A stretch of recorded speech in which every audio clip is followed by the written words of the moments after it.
What's up? This is the Sneaker Box Podcast for Sneaker Bar Detroit. This is episode 38, I believe. We just came off Memorial Day weekend. Everybody feeling?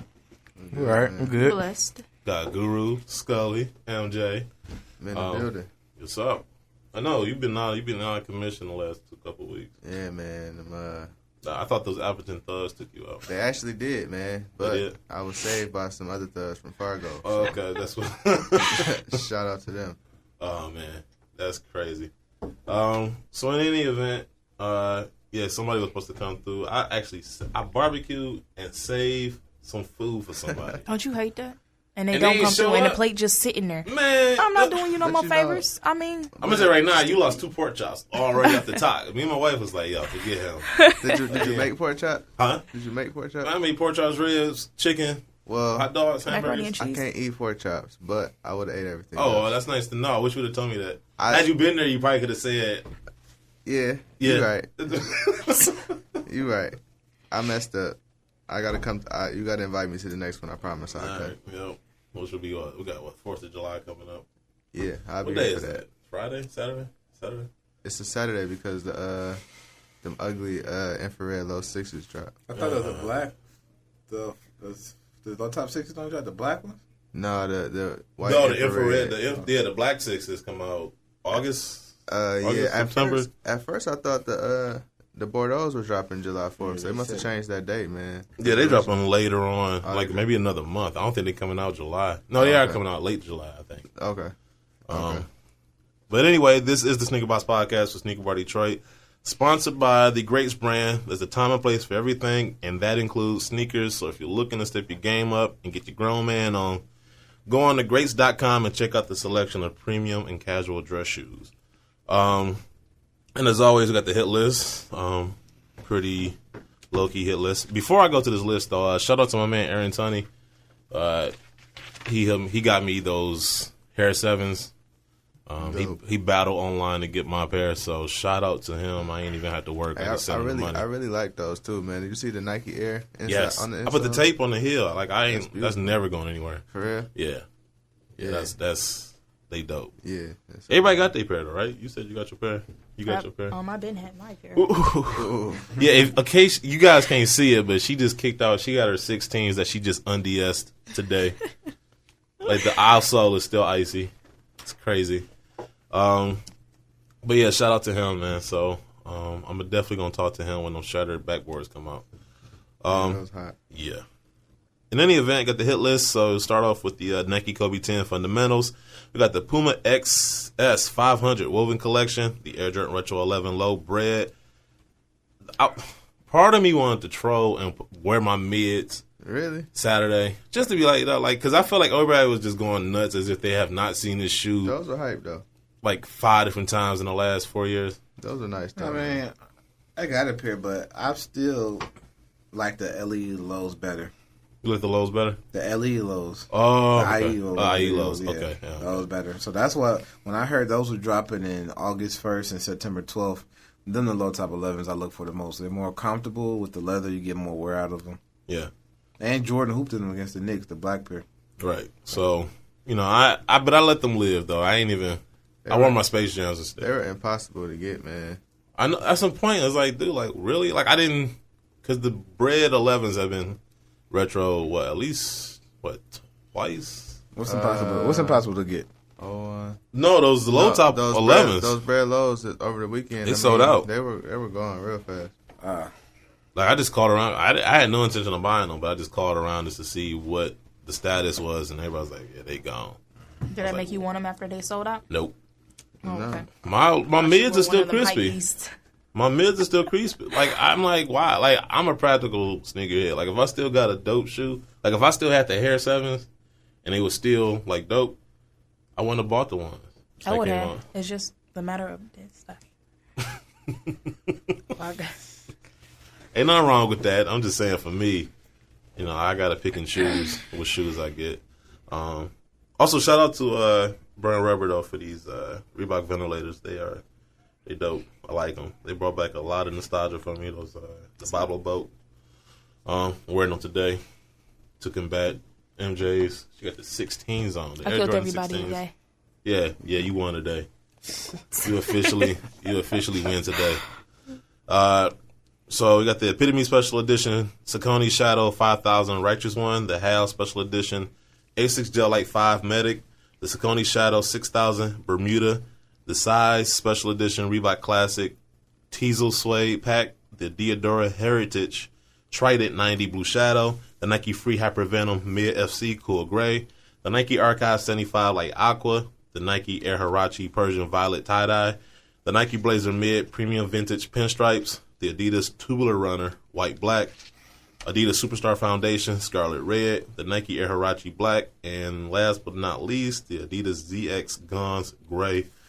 And the ugliest release of the week, I think we all agree on this, the Nike Kobe 10 EXT Mid White Gum, a.k.a. the Band-Aid. There you go. I was not expecting that. The Band-Aid. Yeah, like they look horrible. Yeah, they look terrible. They do look terrible sitting on the shelf. The Band-Aid. Somebody gonna wear them with some linen though. Please don't. It's coming. One of them old heads. Probably Tim Duncan. That's how I used to dress back in 2002. Which means he's still dressed that way. We're gonna do something a little different today. Instead of going right into the news, we're gonna break into the sports. We got my man Chris Henderson he's a sports journalist for SneakerWatch.com and for VladTV. Going to have him on the show later on, and so I want to get through the sports so we can kind of ask him some questions that kind of segue from some of the topics we about to get into now. So we're going to have MJ do it today. Yes, we are.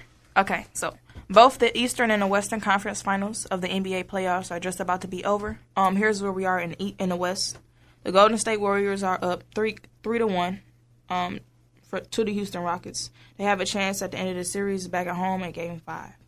I was kind of surprised. Well, I wasn't surprised that they lost last night because I just didn't think the Warriors. The Rockets were going to just get swept out like that. But I was surprised by Game 3. That's the game I thought they were going to win. I thought they was going to lose Game 4. Mm-hmm. But they kind of surprised me. Because they didn't even show up for Game 3. That was the way they played in Games 1 and Games 2, and then the way they played in Game 3 was just kind of like. Well, the Rockets like to play with their back against the wall. Well, they found a hell of a wall to back up against. They 3-1 against the Clippers. Look what they did.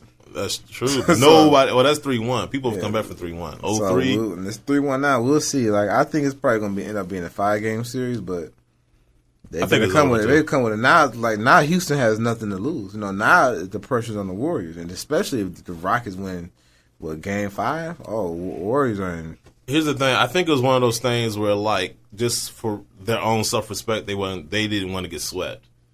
But I think everything's rigged. So I think they're going to go on. The NBA is a business. Houston might win this Game 5. And I think they're going to get at least one more game out of them. Just so it can build up. Yeah, maybe. Wouldn't be surprising. But I don't know. And plus, I kind of missed that game, too. I was knocked out, man. I got that itis last night. Eating all those ribs and chicken. So I missed the guy. I caught the highlights. See, Steph Curry almost took himself out. Yeah. Terrible. I know you seen him box Dwight out. Oh, that was crazy, that was right? pretty dope, man. Here's Dwight Howard. I tried to go to bat for dude. I just said that in the hallway Wednesday. I tried to. Be vouched for I tried to. Do stuff like that. I can't every even time. defend Every time. And he fouled him though. It's like once you got that's the dumb thing. You made yourself look even more. Yeah. So once you got the rebound, he was gonna put it back up because underneath the rim. You should have just time for the block. He felt like he was a little man at that moment. He felt like he was a little man. I mean, he played like one. He had to do something. I mean, you let Steph Curry box you out, and he cuffed the ball with one hand on. Right, one hand though. He ain't grab it with two. There's an 8-inch height difference between the two. Oh man! And what's the vertical difference? I mean, I know that's the physical height, but I mean, Dwight Howard. I mean, this the same man that dunked the 13-foot rim that also. Yeah, same. Yeah. Come on, dude. Dwight Howard, man, you making Kobe look real prophetic right now, man. Very prophetic. Well, his face, he gonna say, "Well, at least I was in the Western Conference Game 4 to Stephen Curry to box me out." but you can't say you can't. Yeah, but yo. I mean, that's where he would say. I wouldn't say that if I was. He could say that 5 years ago. You know what I'm saying? But at this point, your expectations are a lot higher now. Like to get into you went to the finals in Orlando, so now you satisfied with getting to the conference? No, finals? I'm just saying, like, for him, if Kobe was to say something to him, was like, bro. Well, he could say that to Kobe. But yeah, that's what I'm saying. Fan, nah, as a fan, no. I'm just saying he also is probably back. Yeah, if he could say it to Kobe right now, but man, but then Kobe can come back and say, "I don't hear you over these 5 rings." Mm-hmm. Right. You know, that's what I would say. Then Dwight can say, "Well, how many of them came from a big man?" That's true. Okay, so you got these 2 rings. You know what I'm saying? But then Kobe would ask how many he had, though. That's true. He could say, maybe we could have got one if he was healthy. Go ahead. But yeah, so man. Hey, what my man say? Jabbar Kareem said, potential has a shelf life, and at the time, I defended. I'm like, look, y'all coming too hard on my boy, but once again, they seem very prophetic in their words. So he really. Well, he have a whack game. He have like a 20-20 game. Then he have a whack game. But his 20-20 games be so quiet though. Like I don't even notice them until I see the stat line after the game. Yeah, so so. I mean, because Harden making all the noise, so he just. Yeah, I guess that's right. Yeah, that's right. You seen him on ESPN. Okay, let's go to this other team. Yeah. So in the East, the Cleveland Cavaliers are up 3-0 against the Atlanta Hawks. They have a chance to finish up a sweep tonight in Game 4. Yeah, that's a wrap. That's it. Yeah, it's a wrap. I'm waiting on you, Guru. 31 points, 18 right rebounds, and 13 assists, bro. You can't say go to work. And I got this. I dedicated this one to my friends. They probably somewhere in the group chat talk right now. When Kevin Love got hurt, when Kevin Love got hurt, they was like, you know what, you guys gonna beat Boston, but you're gonna get popped by Chicago. And Kyrie gets hurt off and on. No Kevin Love, pop the Bulls.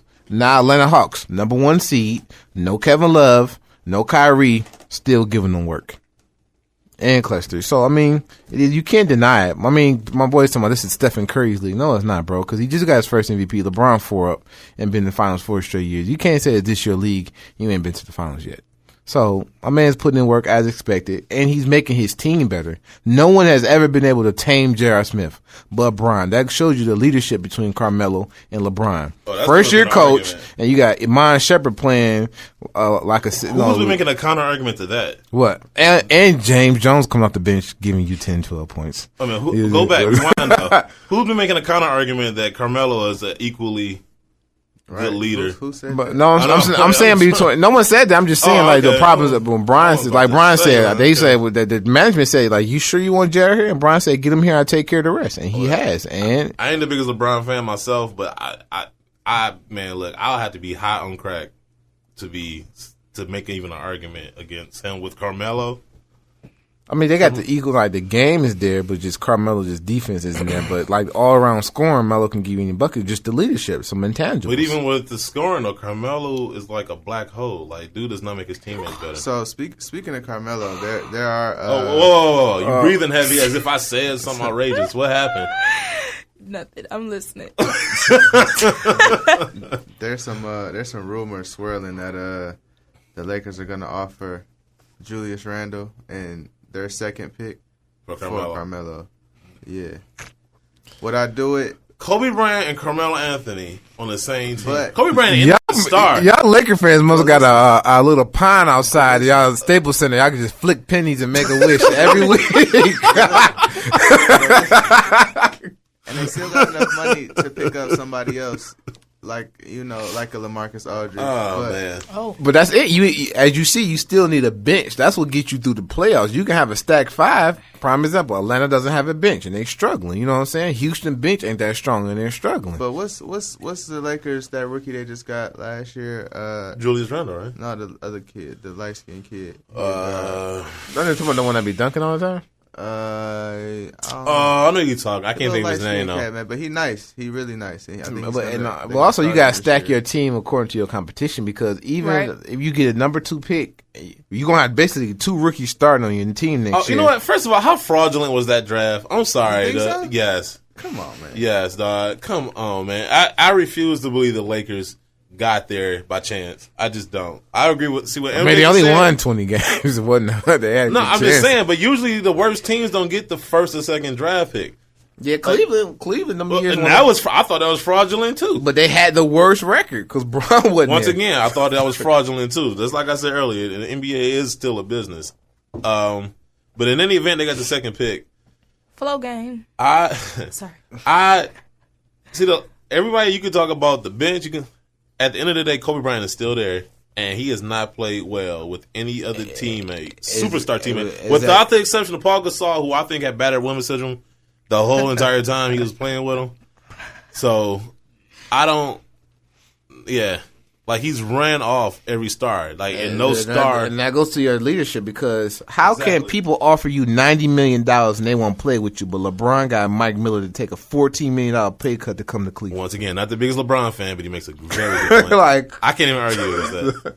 Like, and then it's hard to sign players when Kobe took up all that salary cap space. There you go. The 48. The Lakers not even thinking about a Kobe-based team anymore. They said they want this to be his best year. Okay, so what the hell happened 2 years ago when they gave him that money? They're thinking about who is going to be their next franchise player, so they can start all over. Okay, once again, why the hell did you give him all that money? Because he's Kobe Bryant, bro. Exactly, but $30 million though, you can't even start. You know what I said when they paid him the money? I'm like, y'all might as well tell Magic and Kareem to suit up. Like, I mean, y'all, since we gonna pay respect to past legends, like we gonna, what we doing? Yeah, he when he signed the contract, he didn't even play for 2 full seasons. Like what Jerry West doing? What? He still got that stroke.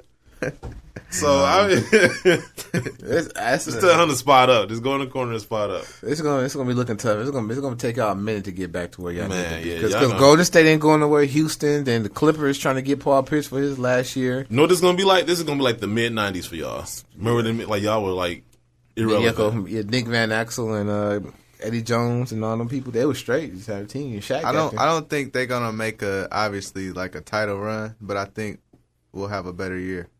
Next year. Well, this year, you can't help but have a better year. Was y'all like 2 and what? 82, 80, 2 and 80. Actually, I think somebody had a worse record than ours. Oh, the Sixers. Yeah. You were battling the Sixers for in Minnesota. Yeah, Minnesota, and I really like Andrew Wiggins. I like Minnesota. I think they got a nice team. If they get Okafor, I think Philly does too. They're gonna be nice. Philly, I hate Philly. I just don't like Philly. I like Philly. I just never liked that team. Why? Dr. J played there, man. It's hard to never like Philly. I like Iverson. Even when Ivo was on there, I didn't like what? Yeah. Did y'all watch the documentary? No, I missed that. How was it? It was, What, Iverson? What is it wasn't Kobe's. But the Muse. Yeah. You know what? Iverson was more real life. Right. Like he came from the same environment. We wasn't playing basketball when we were 8 Kobe years just seems so calculated. Like he playing. Like, that's because Kobe got booed when he was in Philly. And he's from there. That's they treated him like LeBron in 2013. And LeBron was able to come back home. Kobe didn't. You got booed. Don't nobody want to go back to Philly. You can't say I couldn't come back home when I was back home. Kobe can't say that. Man, they treat him worse than Bill Cosby. I bet you if he went back now, they wouldn't. That's it. We look at it. Y'all lost 20 games. We lost 18. You know what I'm saying? Ain't that big of a difference. All right, let's get into this next subject. These 2 subjects, I kind of like. I want to hit Chris up when we talk to him about. Lil B cursing NBA players. You guys can have this the talk. Brittany Grinder? Both of them. No, the Lil B. Y'all can have this Lil B. Okay. I'll sit back and tie my shoes or something. I refuse to discuss Lil B in the NBA. Was that the Because cooking that's when he was cooking? Yes. The 3? Yeah. Okay, do that one first and do the next one. All right. Rapper Lil B says James Harden stole his cooking motion and he could now be cursed. During the game last week against the Golden State Warriors, James had hit a 3-point shot and then proceeded to make a motion in his hand simulating mixing or cooking. Lil B, the rapper who's to have allegedly cursed Kevin Durant forever, winning the championships over something equally stupid, took it to Twitter and said, "What it say? Go Warriors!" and let James Harden knows he's doing the flick of the wrist. Yeah. And then mind you, like I had to correctly spell it because he can't spell. Like he spelled no, like you know something, N-O. It's like, dog, really, like. Bro, it was. Stop encouraging this guy. No, dude. Oh wow, me. he said James Harden needs to quit stealing Little B swag without showing love.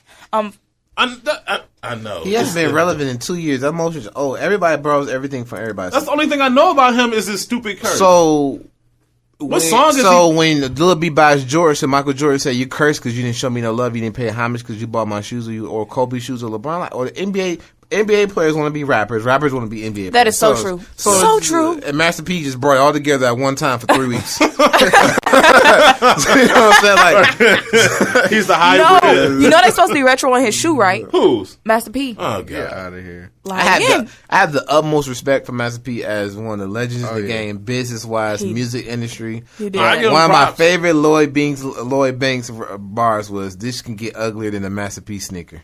Yes. Duh. Nah, them shoes is gonna be a waste of leather. You gonna have them. You gonna have them on. You sound crazy. Yeah, you gonna have them on. You sound crazy. You gonna I hated them then. You gonna finally you gonna wear them. When finally have that 1-on-1 basketball game, you gonna do a pivot and jab step in them. We gonna get you the jersey. My foot gonna come out like Ginobili. Off the side of it. No, that was the other dude. He had the New Balances on. No, that was Ginobili too. What shoes he had on? It's some Nikes. There you go. Quality control. That's the first player I've seen bust on some Nikes. Do this Brittany Griner story. I've been wanting to get to this because I just want to show the hypocrisy of. It's been on here for weeks. I know. Okay. Brittany Griner and fiance Glory Johnson were arrested after fighting at home. Phoenix Mercury star Brittany Griner and her fiance, fellow WNBA player Glory Johnson, were arrested of suspicion of assault and disorderly conduct after an argument in their home recently purchased together became physical. The two 24-year-olds were arrested on counts of assault by recklessly causing physical injuries and disorderly conduct or fighting. They were booked into a Maricopa County Jail in downtown Phoenix and later released. An attorney of Griner said, "The last few months have been an extremely successful time for Brittany and Glory. They will continue to work together throughout their hardships together and ask the media to respect their privacy, as well as handle their family matter." Man, like if this was a dude, it wasn't, and the injuries weren't that bad. Like it was just scratch and scars. Like, oh, they fell off a bike. You know, it wasn't like, oh, I beat that bitch ass. And I'm not saying it. I mean, the injuries notwithstanding, like that was a dude, right? Like, and he beat technically it is. I would say that, and I'm saying that to say this. Oh, I wish we had the Austin Powers drop. I'm saying that to say this because she signed with Nike and Brittany Griner told Nike, "Do not send me any women's clothes. I'm only wearing men's clothing. When I do photo shoots, I'm only doing men's clothes." Man, that is, you know what? I stand corrected. That is a man. That is typical domestic violence. But my point is, like, we heard about Ray Rice and all these other guys all year long. And I'm not condoning anything they did. I don't want anybody sitting there acting like I'm justifying or defending these guys. My point is, how can you be mad when they do it and act like, okay, it's supposed to be fair and balanced, but then, you know, Brittany Griner, you know, she, man self, is out there beating up on her fiance, and there's nothing, literal sound from the fight. That is two females, though. That's my point, though. So now it matters? I mean, domestic violence is domestic violence. Yes. Period. That's my point. That's what he's trying to say. Like, if you're going to make it rule across all the boards. That's my point. Like, I might look at it and say, okay, but the media itself made it this, domestic, we can't have that. And it's like, okay, so across the board now, or is it just for dudes, or is it just for NFL players? A man and woman rob a bank, y'all get 100 years, and then 2 women rob the bank, y'all get 20. Exactly. Y'all still committed the same crime. You know, that made me think about that scene in Malcolm X when they in court. You know, like they got like how many years?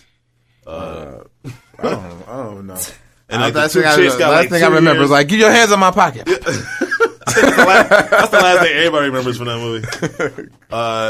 But you know, it just kind of just shows the hypocrisy of it all. Like the media too. Even with the police officer in Cleveland who shot through the car 137 times while he feared for his life, and they let him walk. Yeah. Oh, but don't even get us started on that. That's a whole nother subject right there. But you know, my thoughts about Brittany Griner and the WNBA within itself, I think the WNBA needs to just go away. But that's just me. I don't say. I don't. That's just me. Because these little girls will give them hope in the avenue. Look. Wait, what did he just say? What did you just say? Like WNBA needs to go away. Look, he wasn't saying that with Detroit Shot was back to back. Yes, I did. This is why I say that. This is why they say that, right? When we talk about kids, I'm gonna make it real quick and real short. All female listeners go out the window. All right, look, y'all send y'all angry comments to me. This is what I'm gonna say about it. As far as like little kids and stuff, yes, fair and balanced, but the world is not fair and balanced, right? Especially when you're talking about business, right? The WNBA has been just killing. It has not been making money. Like, it's been so dependent on the NBA to keep it afloat. And let's be honest, anybody over here in America watching soccer, and we're not watching girls play sports. You're not watching soccer, and you're not watching girls play sports. I'm saying, don't look say at over the here. statistics. No, don't say look over at the here. statistics. Okay. Nobody's watching. Because I love to see Skylar Diggins dribble the ball up and down the court. Okay, it's not enough for you. Okay, so I don't watch WNBA games, but obviously people watch them if they're still playing. I feel like I'm one of those guys that feel like, okay, if you're going to call it like professional basketball, then I just think it should all be the same. Like, don't use the, oh, my hands aren't that big, or, oh, I'm not this strong. Like, if it's sports, it should be sports. Right. So, No, I mean, I'm just talking. Use the same ball, use the same this, use the same that. Like, And I don't like how it's a 28.5 and it's a 29 inch ball. Yeah. I don't know what the difference is, but it's stupid. I don't to me. appreciate it. Yeah. Because when I was playing basketball, you can shoot the ball and play with a boy's ball, and when you play with a female's ball, it's like your whole flow game just messed up because you got a lighter ball. Right.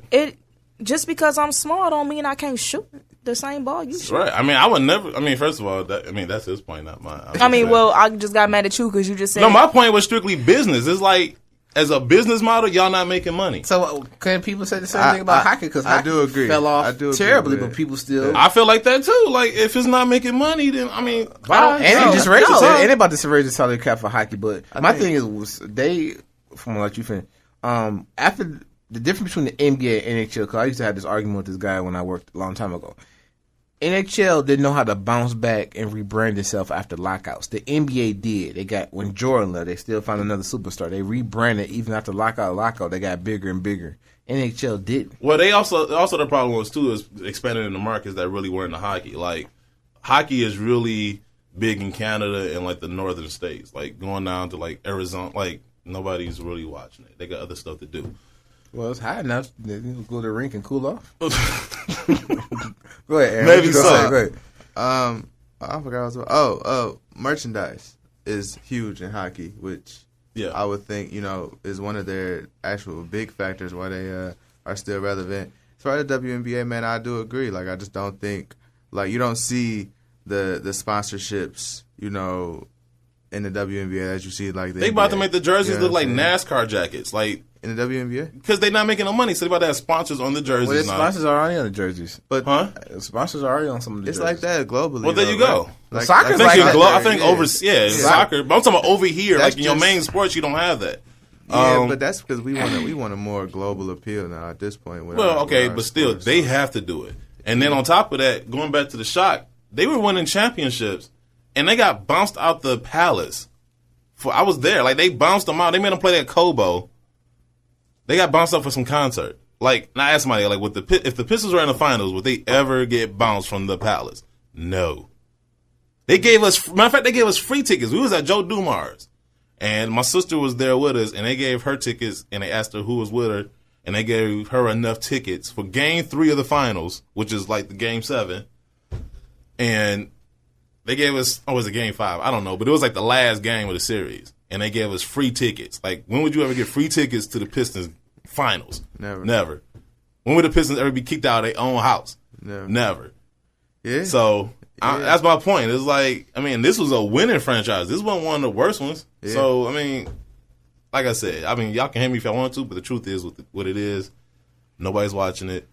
I just need to. That's so broad. I'm just saying, not enough. Okay, not enough. Not enough people are watching it. To revamp it. That's all. Maybe, I don't know. I just hate those stupid commercials. Like, it's the same thing. No, it's not. Women's college basketball does pretty well. It gets the attention and stuff like that. You just need to. How can was making college basketball appealing? We need to kind of carry it to the WNBA. I think since they got smaller balls, they should just lower the rim so they could dunk. Shut up. They gonna hate you more for that than what I said. Yeah, Right? I mean, they gonna get at you. Well, You at least know what? And I think when you watching women's sports, or depending on how they play or who they are, it's not as assertive as in men's sports. Like they don't go neck and neck, or you're not watching everybody dunk, or they they not. Yeah. I'm gonna tell you this: the last time I went to a women's game, I brought a book. Are you trying to be funny? I wasn't trying. No, I was being serious. very good I at brought a being book. disrespectful. No, Yes. I brought a book. Like I didn't even plan. I had my reading glasses. You crazy. All right, I'm playing MJ. I'm Yeah, just I mad know. For real. I am. She Just is a little mad bit. for real. Just a little bit. Okay, She I'm over sorry. there bothered, man. I know she Made is. it. That Okay, just I'm sorry. okay. Yeah, you need to see me on the court. And I ain't played in a couple months, but I put work in. You Oh, want to man. talk? I'm sorry. It should We'll be like- play with a smaller ball or No, regular? You wearing them D I'm roses? sorry. You wearing them D roses? Don't wear them. he wasn't talking to me. Yeah, you wearing Yeah, them he D was. roses? I hoop in my bronze. I represent all the time. Oh man. You Yep, I'll play in the pair on got concrete. D roses, do you? On concrete, I got a think pair. it works. I know. I was like, man, your leg is gonna detach from your body like a dial. You can't do no crossovers. You can do you can do lateral movement, horizontal movement. All right, real quick, we got a call from my man D. Frank from Montgomery, Alabama. He was here a couple weeks ago, and I missed him. He came through, man. That's what's good? up. Not much, man. Not much. Up in the mountains, up in Tennessee, getting ready to finish this old vacation off. I'm about to head back home. That's what's up. Yeah, that was last week, man. That was was got it? up there. Okay. What day that was? Yeah, that was last Thursday when I had stopped by. Cause I had stopped by Nojo's and everything for a quick second. Went by Fairlane. I think I'd seen MJ, think but he seen I had one of them moments like that looked like her, but man, I ain't want to. I was about to say I ain't want to look like a fool if I was wrong. So Nah, you good. So, man. yeah. So you met half the crew. yeah, part of it, but it's all good though. And I'll call in like I said I was gonna do. The question I was gonna ask, like I had asked Scully when I went by there. Out of all the releases that you missed, which ones do you regret missing the most? And yeah, that's pretty much it. Cause mine was it was two pairs. Years ago, this was before the Chicago 10s that even retroed the first time. I had bought a pair of Bred Foes off a guy at a steal, and then the same dude sold a pair. It looked like it was probably worn about one, maybe two times. It didn't have an original box, but he ended up selling for $150. And I was mad. I was about to say, but I didn't have the money at the time, and I didn't even think about trying to work a deal out with the guy or anything. And then the second pair I had missed, I hate I did. I was at a show before I had moved from Colorado to Louisiana when I was in the military. I seen a dude selling a pair of 17 low Mike Bibbies, the white and purple ones, man. He had wanted $300 for them. And I had contemplated getting them, and I hate I did too. Good boy. But yeah, so I'm talking to my nephew too. My nephew out here running around. Okay. I was wondering, like, you talking to a person or a dog? But I guess to answer your question, I guess I'll start it off. Remember those 17s at the snakeskin? They were white, black, and gold. Or the coppers, man. Yeah. Oh man, the copper ones. I passed them down. I just ended up getting. Man, I was not looking back. I wish I can go like build a time machine and smack myself. Don't we all? I pissed. You still mad? True Blue 3s. That's my shoe. True Blue 3s I missed out on. I'm wearing them next week. Yeah, when they dropped in 2011, they dropped the day after my birthday back in the day. I had them on when I went out that Thursday, I want to say. But okay. That's what's up. Mine would probably be the Black History Month 3s. I had the opportunity to get them because something else had dropped that day too. But I just passed on them, and I always wanted that shoe so bad. Yeah, that What you was got a in nice one. What, a pair of Dornbecker 4s? That's what you missed out on? No, I just want them. Oh, so you ain't miss out on no shoe that you want? Laney Retro 1, they went on sale for like, what, $40? $40, $50? Oh, And how long did I tell you to come get them shoes? No, you did not. I gotta tell you to come get the shoes. You mad at yourself. I did the same thing you did, but I actually went back and I got them for like $90. No, I want them so bad. And I went back and got them because they grew on me. Out of all the Air Jordan 1s that I've had, they might be the best ones in quality. Yes. I told her, I said, come get these shoes. No, and then look what I come and do. I come and bought a 10 and a half, a 9.5, because they was like $100, and I gave them to my brother. Yeah, that was doing that. I'm like, where the grade schools at, Will? You like, oh, we don't have anymore. I told you, I was like, we got. Oh, no. You like, you mad at him, right? Yeah. You gave me the infamous MJ. All right. Oh,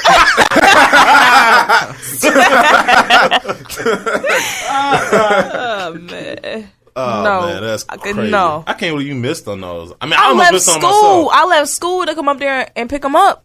Wow. And you let her down like that? And no, I told her, I said, come get these shoes before we had a table for. I was like, MJ, they down to $50. They was only men's. Then I told her that also we had them Bo Jacksons, the Lions color Bo for $30. Jackson SC3s. I told you to come grab them. Did you come grab them? Yes, you sold them to That's me. because you trying to make up for them the lady ones. Wow. Hey, D. Frank.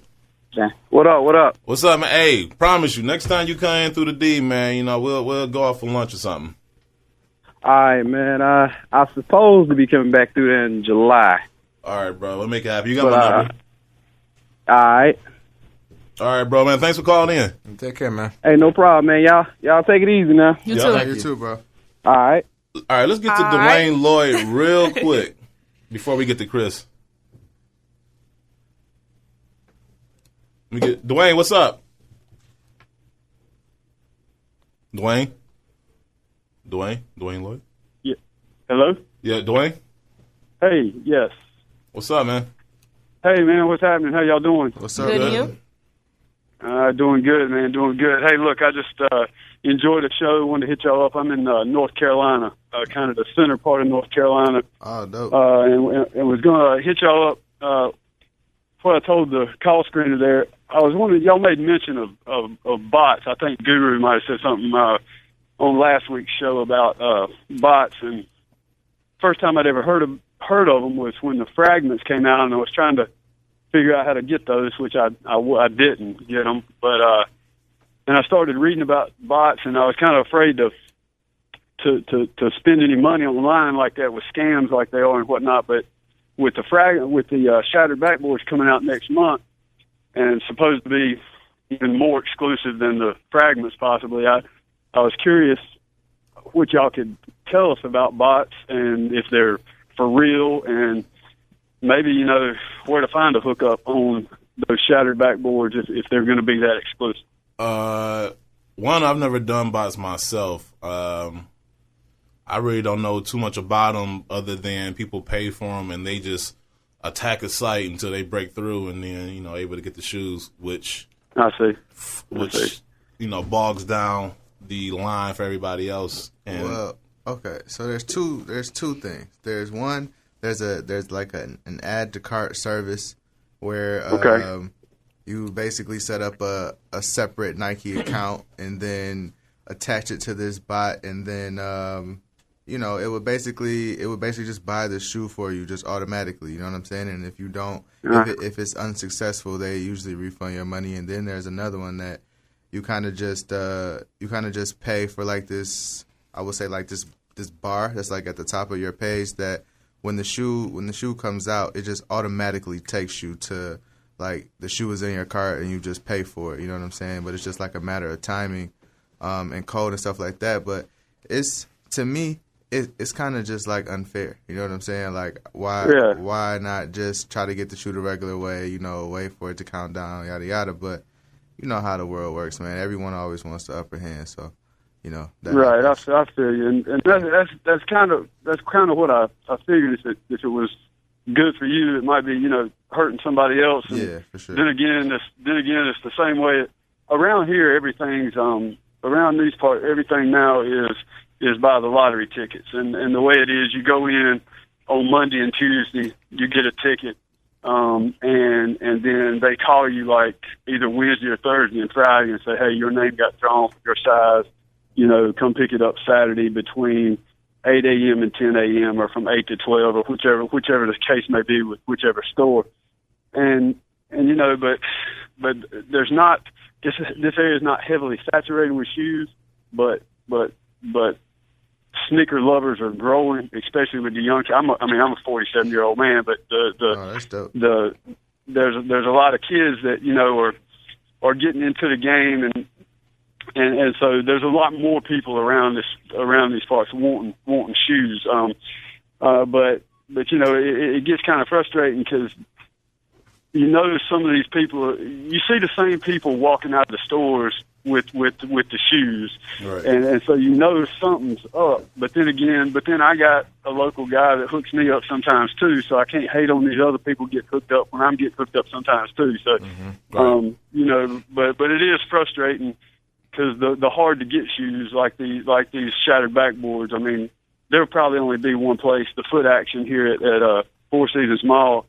And then maybe up in Raleigh, the House of Hoops will be the only place that have that shoe. So it's going to be pretty hard to get around here. Yeah, that's if they even have it. So anyway, yeah, that's what I was wanting to know. And I'll make one more statement.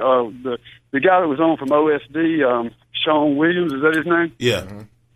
Yeah, really enjoyed the segment and mad respect for his knowledge. I want to say this though, kind of disagree with him about the shoe reviews because, like I mentioned, I'm 47 years old and I've always loved sneakers. But I didn't necessarily come up in the game with Jordans. I'm a big Duke fan, and for a long time I wouldn't buy Jordans just because he played for Carolina. I mean, that's just how it is. I live. I live, 20 minutes from both schools, and in this area, man, I'm just telling you. I mean, it's just crazy. So for a long time, even though I respect him, I watched him play, loved to watch him play, but I was more wanting to buy the shoes that the Duke players were wearing once they went to Nike in the early '90s. So, but anyway, just I enjoy the people that do the shoe reviews just because finding out some history that I didn't know. We don't all have the knowledge that he has. So seeing what other people have and hearing what they have to say about the shoe. Sometimes that might be the reason I go get the shoe is because something I didn't know about it. But anyway, still enjoyed the segment. Enjoyed the show. Appreciate what you guys are doing. Thank you. No problem. You're welcome. And I appreciate you want to know about the shoe because a lot of times, especially with these younger kids, I'm a manager at a shoe store. So when the shoes come out and I try to tell my staff, they're between 18 and 24. They're like, okay, here comes Will with another shoe lesson. It's like, you need to know the shoe. You got to know history. Right. You're going to be a part of this culture. And somebody says, oh, do you have a Bo Jackson? And you like, we don't know what it is. It's an Air Trainer SC. That was his shoe. Like, you need to know those things. And then there's reasons why shoes are a certain color or a certain way. So, and I think, and that's where I think I'm trying to find my niche at, even in the sneaker industry, is that where the designer inspiration and his intentions and the consumer, sometimes that gets lost. Yes, you got blogs, but sometimes it's more receptive when someone's there. Telling you in person and pointing it out in the shoe or doing a shoe review. So, I mean, that's when I try to work my magic between kind of connecting the designer's intentions with the consumer, because the more you know about the shoe involved, people get in touch with the peanut butter and jelly KD because they remember when their grandmother and parents made them peanut butter and jelly. So, when you buy into a player's shoes, it's a part of their life, and that's why a lot of these companies kind of put those things into that. But I appreciate you want to know more about that. All right, man. Thanks, Dwayne, for calling in. It was at Burlington, North Carolina. All right. So anyway, we got my man Chris Henderson, co-host of MoSportsTalk in Dallas, Texas, and sports journalist for SneakerWatch.com and VladTV. You can follow him on Instagram at HollywoodCode85. Chris, what's up, man? Hey, what's good, guys? How you doing? What's up, bro? Doing great. Love the show. Thank you, man. Appreciate it. We actually changed the format today just for you. You're special. Now, we wanted to get the sports in because I had a couple of questions that kind of leaked from a couple of the topics we talked about. But before we get into that, who do you have we already know who's going to be in the finals. Well, who do you have winning? Just from the standpoint of watching them play, I will say this. Golden State is what you could say is the sexy pick, I guess you could say, because everybody, with Curry right now, the team they're fully loaded. Yeah. But when you have the best player on the floor every night in LeBron, You got to take that into account. I think there's some things that Cleveland could do to stop momentum, but at the end of the day, I'm a big Steve Kerr guy. He's doing a wonderful job. He's done something that Mark Jackson couldn't do with the Warriors, coach them up defensively. So I'm going to go Golden State. But at the end of the day, it's no doubt in the mind that, you take Cleveland, they have the best player on the floor every night. Yeah. And he's going to give them a chance. So, right. But I'm still going to go Golden State. So Golden State right now. All right. Now you in Texas, right? So how you feeling about Houston's chances on try to make history coming back from being down 0-3? People ask me that because, being that I'm from Dallas, I'm obligated to the Mavericks, obviously, in their media. And, to me, it's deserving to level because guess what? San Antonio's been doing it for a whole decade. We've been talking about 20 years of San Antonio running Texas. So, to me, to see Houston see what they're doing, I think it's great. It's good to see something new. You get tired of seeing San Antonio, tired of seeing the Lakers. Yeah, Miami doing their little run. I want to see something different. We haven't seen Houston there since '95. So, if they make it, hey, it is what it is. It would be a great story. James Harden played basically by himself this year for like 50 games and led that team to 56 wins. So, pretty impressive. Yeah. For sure. Okay, so we did this story about Little B, a.k.a. the base guy, and this stupid curse he got going around. What's your thoughts on this whole curse that he has on Kevin Durant, and I guess he just threw it on James Harden? So true story, man. I interviewed Perry Jones one time. Perry Jones, who plays for the Oklahoma City Thunder. Yeah, right. And I was joking around about it, and I heard him in the locker room talking about this. And Kevin kind of played it off like nothing was going on. It is what it is, man. He's going to be at the game, by the way. So Game 5, he will be there. I don't know if you guys knew that, but he will be at Game 5. The Warriors. I wish I did know. Yeah, it is what it is, man. I'm not a guy to believe in luck and things like that. Things happen, they happen. I'm not a guy that thinks superstition things happen in a weird cause. If it happens, it happens. So, it is what it is. But James Harden is still putting up 34, 39, 9, and 8 every night. Besides the last game, Game 4. So Game 3. I'm sorry. Him showing up at the game is feeling like, remember the Wizards brought Soulja Boy to the game playing against Cleveland. They asked him you and Deshaun Stevens and LeBron was like, that's like comparing Jay-Z to Soulja Boy. Yeah, so they brought Soulja Boy to the game. LeBron torched him. They're feeding into it from a social media end. I know this all the time. When we go to different stadiums, I go to different stadiums a lot, and I get a chance to see, in Houston, Bumby is there. He's a season ticket holder. But you get guys like that, they bring out Slim Thug. They do it from a social media standpoint because once the rappers start talking about it, then it gets other people from different venues. Like, there's a lot of kids that don't even like basketball. But right now, they're talking about Lil B being a curse to the Houston Rockets. So it gets them involved with the Warriors, and then guess what they do? They like the Warriors, they start buying gear. They see Lil B in a Curry jersey, they buy a Curry jersey. Lil B has that much pull? Oh, man, dude, being with Sneaker Watch and then on the other side, just VladTV, you don't know how many times I go somewhere. Oh, man, we going to interview Lil B. It is the craziest thing. What? It's the crazy. Is it Lil B asking you that question? Nah, I've never met the guy before, and maybe it's a good thing, but my wife can't stand him because I kind of make her mad. I just cut on YouTube a lot, and I put it on the TV, and I just play one of his songs just to make her mad. So, it is what it is, man. Like I said, can't hate his hustle. Whatever he has, I don't know what kind of drugs the kids are taking. Whatever hustle he's doing, man, I'm salute to him. I guess. All right, so more about you. You didn't go to school for journalism, so how did you get started? Man, long story. So, you guys know who Terrell Owens is, right? Yeah. NFL player. So, I met a guy who's actually, so the funny thing about the show being MoSportsTalk, there's a guy named Byron Mote who's the host of the show. He had went to school for this. He has been on, ESPN. He has his own thing. He's done everything. He's been on CBS.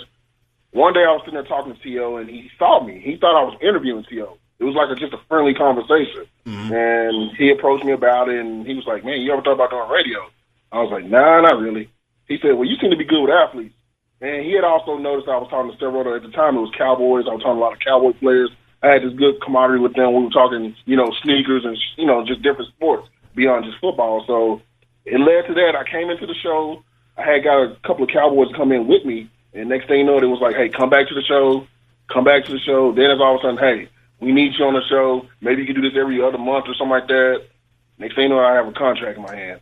Right. So it's the weirdest thing. And like I said, you don't need a degree to talk sports. Like I tell people all the time. I mean, I understand that, hey, papers take you in further places, but at the same time, there's a lot of guys, a lot of journalists that didn't go to school to be, do sports. There's a lot of guys on ESPN that I talk to on a daily basis that will tell you, man, I didn't go to school to do this. Somebody said I had the voice for it. Guess what? We do it. That's what's up, man. That's what's up. So how do you feel about athletes, not wanting to talk to the media? Like, like Marshawn Lynch went through that whole thing, this past season. Do you feel like, the rules need to be changed, or what do you think is going on right there? Well, like I've spoken on this before. The thing is, I say this. There's two sides to this. I think the side that people don't see is that they're actually obligated to do that. That's in their contract. They have media things they have to do. And I understand from a player's point of view because I've talked to guys before and this, you don't want to talk after you lost a game, like you get blown out by somebody, you lost a close game. Mm-hmm. Understandable. And my whole approach on this, people always ask me, how do you get like Chris Paul to do one-on-one interviews in the locker room? And like, I just come with a different, I guess, flavor. Maybe it's something that they like. We talk sneakers. So it's kind of one of those things they like it. But, I mean, I've been denied before for interviews. To me, I mean, it is what it is. But I will say this, from a certain standpoint, it was cool and all, when Russell Westbrook did the first time when he would answer the question with the same answer. After a while, it gets a little repetitive, right? Right. And, and a good example is what happened this last week with the whole Stephen Curry and his daughter thing. Now, yeah. I was going to ask you about that. I don't agree with Brian Windhorst what he said about, the whole daughter thing. Like, I've seen his daughter before. I've interviewed Curry before, one-on-one. His daughter was right there. I had no problem with that. But he also, at the same time, had someone come get his daughter so he could do the interview. The only thing is this. Until you actually have to be a person that gets paid by the interview or get paid by the thing, like a contract base, not just saying you show up and get whatever you can get, then it's not hard to, it's not easy to understand that, hey, I'm going to get paid, and if I don't do this interview correctly or what they like, I don't get paid. So coming from Brian Windhorst's standpoint, I understand that. Now, to mention the kids, you never want to mention the kids. That's something that you don't mention on social media or any kind of aspect because people are going to take the kid side of things. I understand that, hey, he gets paid by the interview, and he has to make his money. And if Stephen Curry is preoccupied by his kids, the interview's not going to go right. And guess what? The affiliate, CBS, ESPN, you name it, Fox Sports, they're not going to want the interview. And guess what? He doesn't get a check. But do you feel like the media, I mean, at times act entitled because Stephen Curry, it's not his job to care about. I mean, no offense, but it's not his job to care about what Windhorst. What's that guy's name? Windhorst. Brian Windhorst. Like, I just felt like he came off very entitled. Like Steph Curry is supposed to care about his job when his job is to cover Steph Curry. And see, the thing is this, I agree with that. Like, I've been around guys before in the media. Like, there's some big names that I won't mention, but I've seen guys that feel like they have enough pull to where you better do this interview. And I've seen players look a certain kind of way at them, like, really? But at the same time, without media, we don't know who these guys are. Right. Without TV, we don't know who these guys are. So, like, I've had guys, all-time greats, like Alonzo Mourning. I've talked to these guys about this before. Nave said the same thing. They said, without you guys, there would be no us. Right. He said, think about this. Nobody, the missing stories they had about Bill Russell, Will Chamberlain back in the 60s, it was all hearsay. Imagine how it would be today if we couldn't hear about Stephen Curry. We couldn't see things like that. So, from a standpoint that it needs both ways because guess what? At the end of the day, like I've told you, the teams make a lot of money not off of tickets. They make money off of TV deals. Right. TV deals. You notice how the NBA salary cap is going up. Why? Because of TV deals. Because of media. Like, at the end of the day, if ESPN wants Stephen Curry to do an interview, Golden State Warriors PR is going to make sure, and I've seen them do this, you're going to do the interview because guess what? We just signed a $100 million contract with Fox Sports Bay Area for almost 3 years. And you got to do this interview, and guess what? If you don't do it, somebody up top is going to say, you know what? We don't need to do this. They can void the contracts. That's that's the other side of the game that people they don't see. But like I said, I don't feel entitled to get an interview. I mean, it's a great thing that it happens, but at the same time, it's a respectable matter how you approach them too. So I know how that goes. Right. Absolutely. I just think for me, like I separate when you say media, like I have a tendency to separate like TV and like the journalists, like right. And so because I think me and you talk because I kind of like my personal opinion. I just feel like back in the day, I felt like you needed journalists more so back then because you didn't have a 24-hour news network. You didn't have social network, which I think kind of changes the whole dynamic of it because now you have access to athletes that you never had before without, some middleman. And so, like, going back to the whole Steph Curry thing, I'm like, that whole press conference, like, what answer was he going to give that was going to be earth-shattering? He's going to give us the same, politically correct answer. We played hard, or, they played a good game, blah, blah, blah. Like, nothing, that press conference, nobody pays attention to. As a matter of fact, his daughter was, like, the most impressive thing at that press conference. So I just kind of felt like that situation embodied what I feel like is this entitlement sometimes by the media. Like, somebody owes them something. Not you, but I'm just saying the media in general. Oh, yeah, I understand that, and that's the thing, like, I don't agree with that, and that's one thing that, like, there's, when you work for the big, I guess you say the big companies like ESPN, those guys, you get around these guys, I've been around these guys before, there's a certain way they handle business, they want stuff done on cue. Like me, I'm just a guy that, man, if I can get something, I can get something, right? I'm just one of those kind of guys, but, I mean, like I said, that's a tough one because it's just that it's hard to say that and then until you get put in those shoes to where that becomes a thing where you get paid by the work that you do. Right. Not by just, it's not an hourly thing. It's not a salary thing. It's a basic contract pay as you go kind of thing. Prepaid. It's basically prepaid. That's what we call it. We call it prepaid service. Every time I do an interview for Sneaker Watch, it's prepaid service. They don't like it. They don't put it up. So, I mean, it's one of the things I got to have the guy at his attention. But, like I said, this is nothing new. And I also think with the social media thing, yes, like I told you, journalism is dead. And I've always felt this way about it. With YouTube today, I can easily go on YouTube right now and do a whole 30 minutes on basketball. I want to get people to look at it. I mean, there's all-time greats. Like, I talked to Peter Vesey. A lot of people don't even know who Peter Vesey is. That's one of my good friends. He's called in to my show several times. He's been with the NBA for almost 60 years. Wow. He was the first NBA writer for the New York Times. He was the actual first NBA writer, period, to write a newspaper. The New York Times. He was on, he did sidelines for NBC. He was on TNT. Right. He's had some of the most controversial interviews with players because he goes straight forward. Like when Karl Malone choked, he made sure he mentioned Karl Malone choked in the interview. So he's one of those guys that he understands the game. And like he said, yes, social media takes over. But at the end of the day, no matter what somebody says on social media, everybody wants to hear what Stephen A. got to say right now on ESPN. I mean, it's dead to a certain standpoint, but writing is dead. Like I tell people all the time, who cares about writing? Now with digital books and you got social media like YouTube, Instagram, nobody, like I haven't wrote a blog in years. I refuse to write a blog. When I do this thing for Sneaker Watch, these interviews, I don't write the blogs anymore for them. I don't do my own write-ups because, I mean, there's no point. Nobody cares about the whole write-up. They want to see the video, so there it is. Right. That's true. Yep. Real quick, since you brought up social media and all that other stuff, and we're talking about, like, the athletes not answering questions or whatnot, one of the things that were brought up are, like, what about the kids? As if them not answering a question is going to, like, somehow affect somebody's bread. So I wanted to know what you thought about, like, do you feel like at times athletes are held too high of a standard as far as being role models, or no? Oh, yeah, I think so, man. At the end of the day, if your kid's role model is an athlete and he's not you're not his role model, that's a problem in the household. That's how I feel about it. Charles Barkley said it best, man, I'm not a role model. I'm an athlete. I'm an entertainer.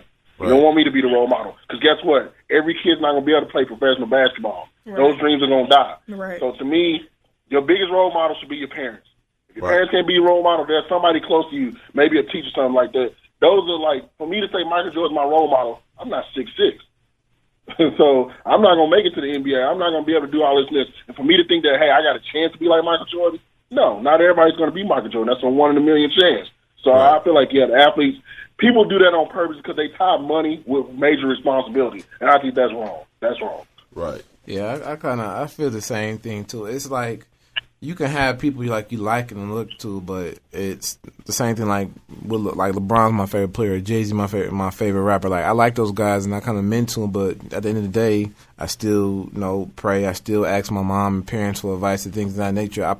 You got to keep everything in its perspective. You know what I'm saying? Like them guys have things they got to deal with, and for them to do and lead the way they do. But at the end of the day, they're still human though, because you make $1 million doesn't mean you're gonna be mistake free. Exactly. You know what I'm saying? But actually, you're going to be more liable to make mistakes because there's going to be more people coming at you and things of that nature. Considering when they come from, too. A lot of these kids come from the inner city, and all of a sudden they become million. These aren't politicians where they make and politicians laws. make mistakes too. They just they cover it up. Really, well, that's true. So. Yeah, and the thing is this, like when it comes to certain athletes, there's like that pedestal, and like what I hate about social media and what I hate about certain things about, I would say, our generation per se, we tend to like Michael Jordan more than certain guys because of certain things that he's done. But like being around certain people that have known Michael Jordan for years, you hear the stories. He's not a nice person. He does certain things. He says certain things. He's not the most approachable guy. And then here's a guy like LeBron. We never hear anything bad about LeBron. He's always there. I never understood that, how it is with that, Like I said, I wouldn't want my kid to be looking up to an athlete at the end of the day. I've seen these guys outside of the courts and the football field, so I don't think I want my kid to be looking up to an athlete anyway. Like I said, if your kid can't look up to you in your own household, that's a problem. Right. That's a problem. Hey, big story the last, I guess, half a year is that whole Deflategate, man. Like, being a sports journalist, like, what's your thought on that whole situation? Man, if you ain't cheating, you ain't winning. I can tell you a lot. I can tell you a lot of stories about football teams that. At the end of the day, is this. My problem is this. It's not the fact that they cheated. It's the fact that the coach waited to after the game to say something. Like, these are noted things at halftime. There's a transcript that goes around at the end of the day that says, "Hey, what's the thing that you saw before at halftime? You're supposed to speak up on this. Hey, the grass is not right. Or, man, the music is too loud." They adjust those things at halftime. You mean to tell me after you got beat 34-0, you basically got skunked in a football game? That's when it matters. And it always happens to every great team, every sports team. They said the Pistons cheated in the 80s because all they do was tackle people. They said the Bulls cheated in the 90s. They say, the Cowboys cheated. Everybody, like, to me, there's no such thing. In sports, that is the biggest thing. You play to win, have the competitive edge, right? Right. My thing is, like I told you about the whole steroid thing. I'm for steroids. You know why? Because I want to see the athletes at their best at all times. Like, to me, at the end of the day, that's the first. We can't give athletes steroids. Did you say you were for or on? He's for. I'm for. I love it. I think it's great. I think it's great because at the end of the day, a performance. Hey, at the end of the day, guaranteed. This is the thing I look at. Barry Bonds. He was an exceptional baseball player pre-steroids. He took steroids probably for the standpoint of, I'm getting older. I want to be able to contribute the same way I was when I was 25, 26. Fine. My thing is this. Me and you go take steroids. Let's go hit a 90-mile-an-hour fastball. We're not coming close to it. So to me, steroids don't make the athlete. To me, if you can tell me right now, hey man, LeBron James can take some steroids, he can still be the same in 10 years, and he's okay with it. Now you don't want to go overkill on it, but obviously, if it's something that's going to help him perform at a high level, great. I would love to have seen Earl Campbell play, X amount of years instead of 8 years in the NFL. Isaiah tore his Achilles. If you could have told Isaiah, hey man, you can take this steroid, you're going to be back on the court in about 6 or 7 months. You're not going to have to retire because of your Achilles. Come on now. Who's going to say no to that? I mean, it is what it is. And, like I said, I've talked to athletes about this. Every time something gets banned, it's a new thing every day. Somebody takes a supplement. And here it is on the street. You go to the doctor, you have surgery. What are they giving you? They give you hormone pills. They give you hormone shots. It's not safe for the athletes, but it's not safe for the humans either, right? Right. So there you go. So, well, to add on to what you said, I think a lot of these athletes most of them take steroids to help recover after workouts and injuries. It's not some more of an advantage, Ed, because if that's the case, you'd be taking it when you're in high school. Up to then, they only take it at certain points of their career when they're trying to recover from injuries. But also, too, at baseball, especially with batting, it's hand-eye coordination, because Hank Aaron wasn't the same size as Barry Bonds, but they still sit, the same amount of home runs. So I don't think, far as batting, it gives them an advantage, unless you're a power hitter. But pitching, it gives you an advantage because you're able to throw longer or faster or harder, some things like that. But going back to helps with batting. I mean, the harder you swing, the farther it's going to go. Well, I'm gonna say this. See, the lost story behind all that. Willie Mays, the great Willie Mays. He took greenies, right? It's a true story. Ted Williams, they all took greenies. Hank Aaron, he took greenies. Look it up. There's stories about it. He's admitted to it. That's a performance enhancer, by the way. Go look it up. Oh, I thought you meant well, I mean, I've heard stories. I got a couple of former NBA guys that tell you, hey, man, best way to play is that way. I heard Walt Frazier was high back in the 60s. I mean, the thing is, look at Lawrence Taylor, man. The myth behind Lawrence Taylor is this, man. If he couldn't, if he couldn't smoke cocaine or anything like that, he could not be ready to go. If he couldn't, he did it pre-Super Bowl. The story's out. He said, man, I would do it, and I would go into this spell for like almost 2 hours. Wow. Just being dominant. And then when I'm done, I'm fatigued. I don't come to practice all week. Wow. I'm ready Sunday. Wow. Dennis Rodman. That's crazy. You know, Dennis Rodman is a drink. He was a heavy drinker while he played basketball, especially with the Bulls. There are stories, man, he wouldn't show up to practice, but he'd show up an hour before game time, go running. He has all the energy in the world. Everybody has their own, performance enhancement, so it is what it is. I'm not sure Lawrence Taylor or Dennis Rodman are a good example. Ron Artest, when he played with the Bulls, he would go at halftime to the liquor store. Yeah. Man, That's awesome. it's some crazy stuff, man. These guys, I've seen, man, some coaches, man, in the middle of, like, a game literally drink beer. Like, I've seen it. We've heard stories where they get the ball boy to go get beer. Nice. You'd be surprised what you see in these locker rooms. Guys drinking beer. I ain't mad at him. I would. Ain't nothing wrong with a little drink. I could imagine like playing basketball, especially at that high level, and drinking beer. I would throw up. Awesome. Man, our greatest, a guy that we all consider one of the greatest, man. He was a heavy drinker. We know who I'm talking about. So he was a heavy gambler. You can look at this. You can look at Jordan's eyes and tell. Oh yeah, he was drunk half the time. He was drunk. Like, look at his eyes. Like there's the flu game, the infamous flu game. Yeah, that was a hangover. Yeah, a lot of people, I've got Guy Stevens, who was their trainer. I talked to him about that. He said it was food poisoning. It wasn't. See, a lot of people, it's hearsay, he, she, whatever. But he said it was food poisoning. Apparently, he had got some pizza, but nah, man. At the end of the day, it's more to the story than what it is. So it is what always, it is. And they dress it up. So you got to sell the story too. So they dress it up a certain way. All right, so Chris, we talked about Brittany Griner's arrest for domestic violence and how little coverage it got. Do you think there's a double standard in sports and how the media views domestic violence? It's a world thing. At the end of the day, that's a cultural thing. At the end of the day, I've never hit a woman, but if I were to go hit a woman, I'm the bad guy, right? But if my wife hauls off of me and swings on me, she probably had a reason to, right? But she's not wrong because she's a woman. I hate the logic that because a man is stronger than a woman, that a woman just has the right to hit a man. To me, it goes both ways. Like I said, right. Wrong is wrong. To me, domestic violence shouldn't be a case of where it has to be opposite sex.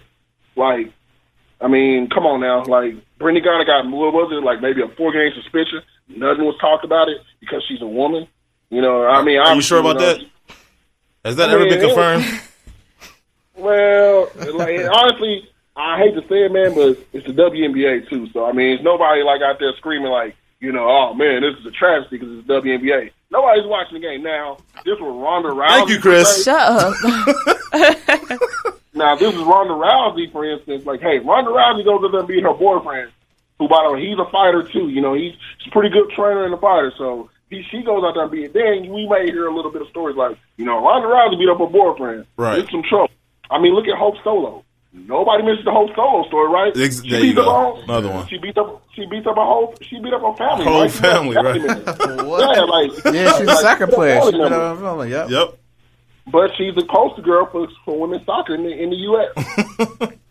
She's on.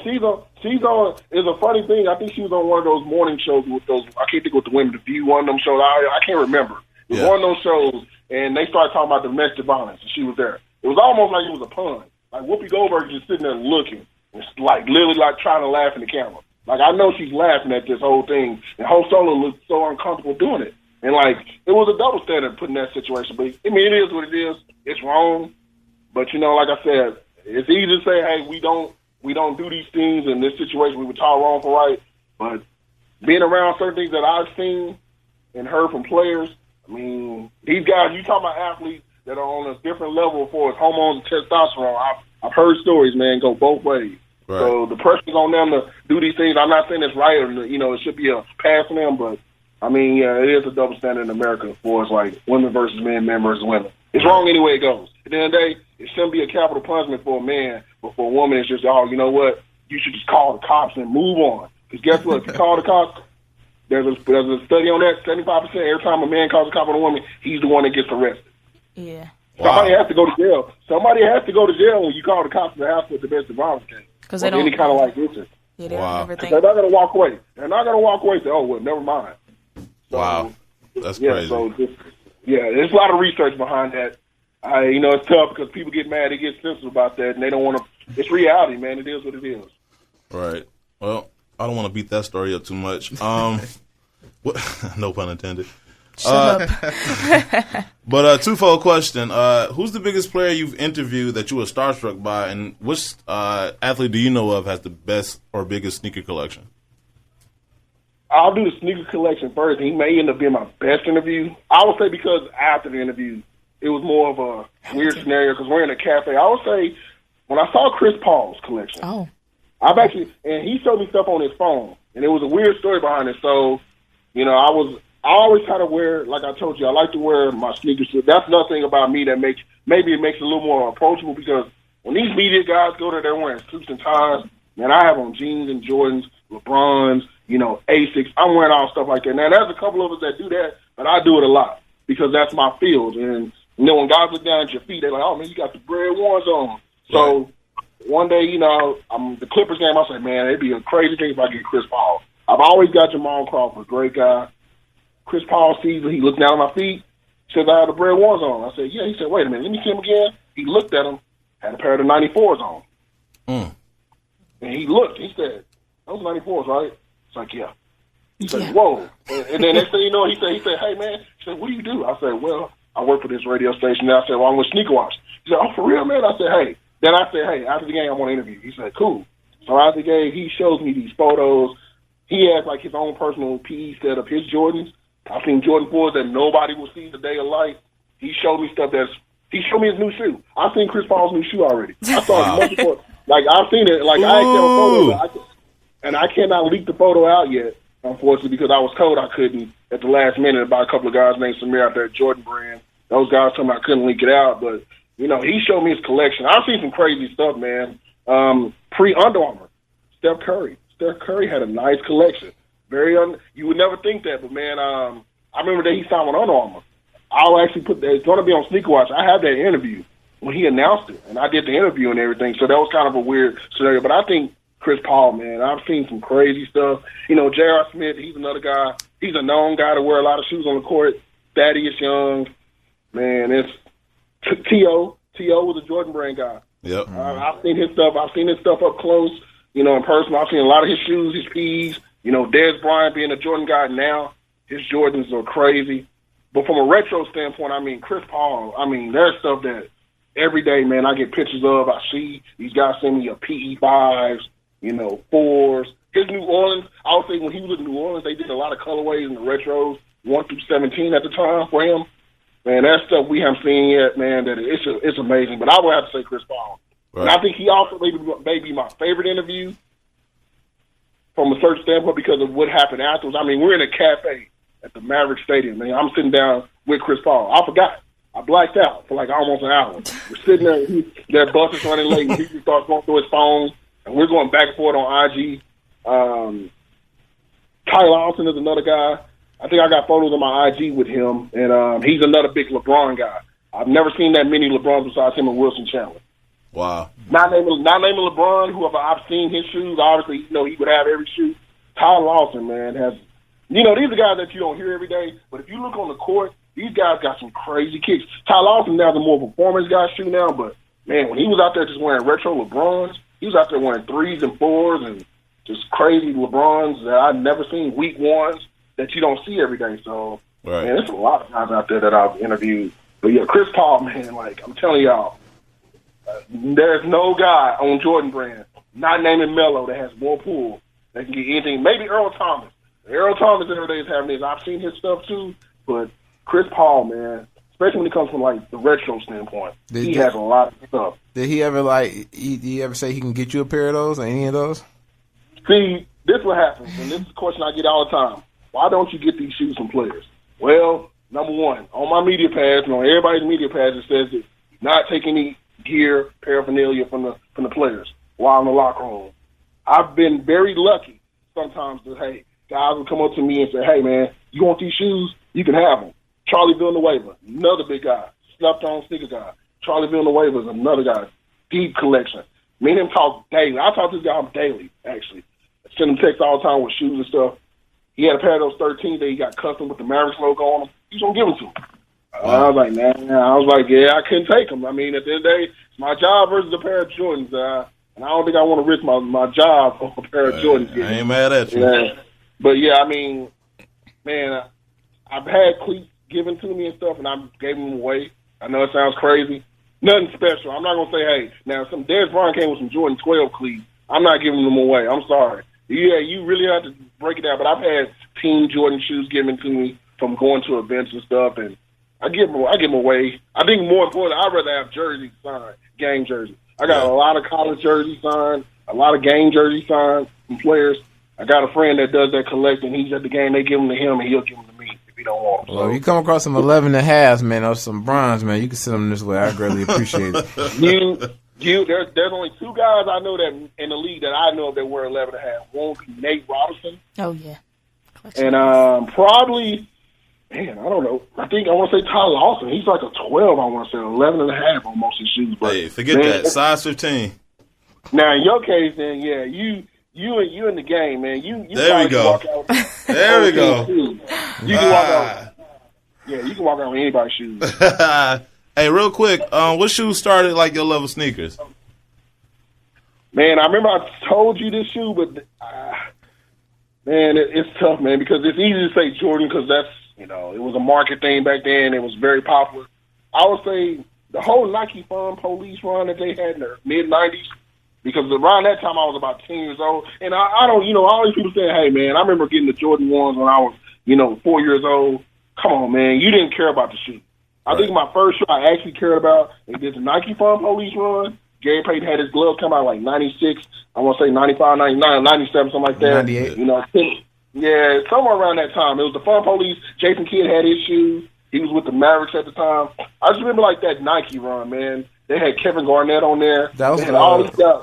That was during the Alpha Project because all of their shoes had the 5 dots on the back. That was part of the Alpha Project. Yep. There you go. Yep. Yeah, I remember the commercials, the Fun Police. They would dress up in the yellow trench coats and they would just do weird things, show up to games, and man, that just started a whole new frenzy for me, man. I mean, obviously Jordan is a default one for us all, but I mean, just Nike, what they presented for us basketball, because this was almost like the new age. I mean, Penny was making a hot run with his commercials, and all that stuff. So the Barclays were hot, during this time, of course. But man, I remember those gloves. I remember getting in trouble for those gloves in school. My grandmother was weird, man. She would buy me a pair of shoes. I couldn't wear them to school, right? I can wear them to like church or something, when we go somewhere. But I remember I snuck them to school and I had a white pair. That's the worst thing. And back then we didn't. I don't think Jason Mark was existing or whatever these shoes are now. So I came home and shoes was scuffed and dirty, and I put them back in the box. And one day she goes to check, and obviously I ain't been nowhere besides school. So I got a whooping for that one. So yeah, that's tough.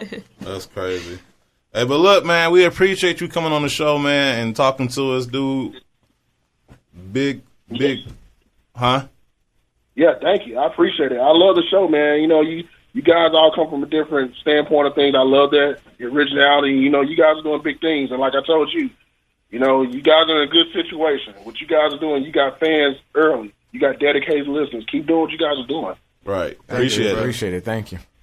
All right, so that's Chris Henderson, co-host of MoSportsTalk in Dallas, Texas, and sports journalist for SneakerWatch.com and DJ VladTV. You can follow him on Instagram at HollywoodCo85, and you can follow him on Facebook at Chris Henderson, just Chris Henderson. Yeah, real cool guy, a lot of connections and stuff. Yeah, for sure, I see. He got the best of both worlds. Athletes and sneakers. And, I mean, that's like a dream job. I do. I know. I'm like jealous, borderline jealess of him. So I'm over here upset. Like, man, I should get that. Like, if he goes to Disney before me, I'm like 100% jealous. We got Isaac on the phone. He's been hold for like 20 minutes. Oh man, shout out to Isaac. Right. Yeah. Isaac, huh? What's up, Isaac? What's up? How you doing? Good. How you guys doing this morning? Doing good. Before I get to our main event, I do like to say your new thing where you guys call random footlockers, that is hilarious. Thank you. Appreciate it. And I'm glad you can't call West Coast because if you guys call any Bay Area teams, I think we'll get salty. I was hoping so. I wanted that. I wanted that reaction last show, but the time difference kind of kept us from doing it. So I have a question for you guys, and it's based off a list. So this year, 2015, we have a few anniversaries of certain shoes. So we have the 30th anniversary of the Air Jordan line, of course. Mm-hmm. The 30th anniversary of the Nike Dunk. Mm-hmm. The 25th anniversary of the Air Max 90. The 25th anniversary of the Asics Gel Light 3. The 20th anniversary of the Air Max 95. And the 10th anniversary of the Adidas Consortium Superstar 80s. Dope. So my question is, besides Jordan, because, a lot of people are going to pick Jordan, even though I think they're not necessarily winning because of resellers. Who do you think is kind of like the underdog, in putting out good stuff? Air Max 90. I was going to say Asics. Asics, Yeah. Asics making some the moves. packs have been incredible. Asics are nice right Asics are making some moves right now. Watch out. Yeah, I say like the lifestyle brands are kind of making a bigger push. You know what I'm saying? Dunks too, though. Dunks have always. Dunks always had that special place. Yeah, for me, Dunks. though, man. I'm a big fan of Dunks. Yeah, for sure. I just feel like so far the Dunk hasn't really came out. They came out with the Dover Street Market ones and the Lux packs. Mm-hmm. But other than that, I mean, I miss it. I miss Dunks where they do collaborations with, just little things. That's their special shoe they collaborate with. I mean, I kind of like that too because you get to see people get creative. I mean, it's a basic model, but people find ways to make that shoe their own. The one of the Dunks I want is the DeLoreans. The all silver on the bottom of the shoe look just like the brake lights. Those are some Dunks I want. I want them lucky. Was it 777? Yeah, It was like 777 pairs. I want the lucky sevens. I was blessed to get the Patowskis. Oh, dope. Domar. Yeah, With the those P are on the dope. hill. Those are dope. Those are, man, that might be the best dunks ever. I want the Skunks because they're just hot. And the Statue of Liberty joints. I mean, I'm a big fan of that. Yeah. Like, that wear the color off type thing, that Lance Mountain thing. So. Was that notebook dunk? Was that a GS? Mm-hmm. Was it? Yeah. Because those are nice. Those are nice. That's probably the one I want. If I could get a pair of dunks that I couldn't get, those would be it. They gotta grow on me. I like low tops. I like the highs, just because I wear a size 15.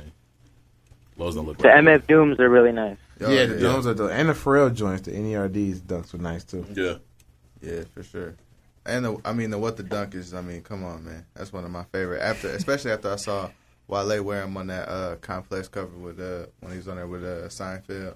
Mm-hmm. They were just dope. And now I can't find a pair for less than $2,000. That's crazy. Oh.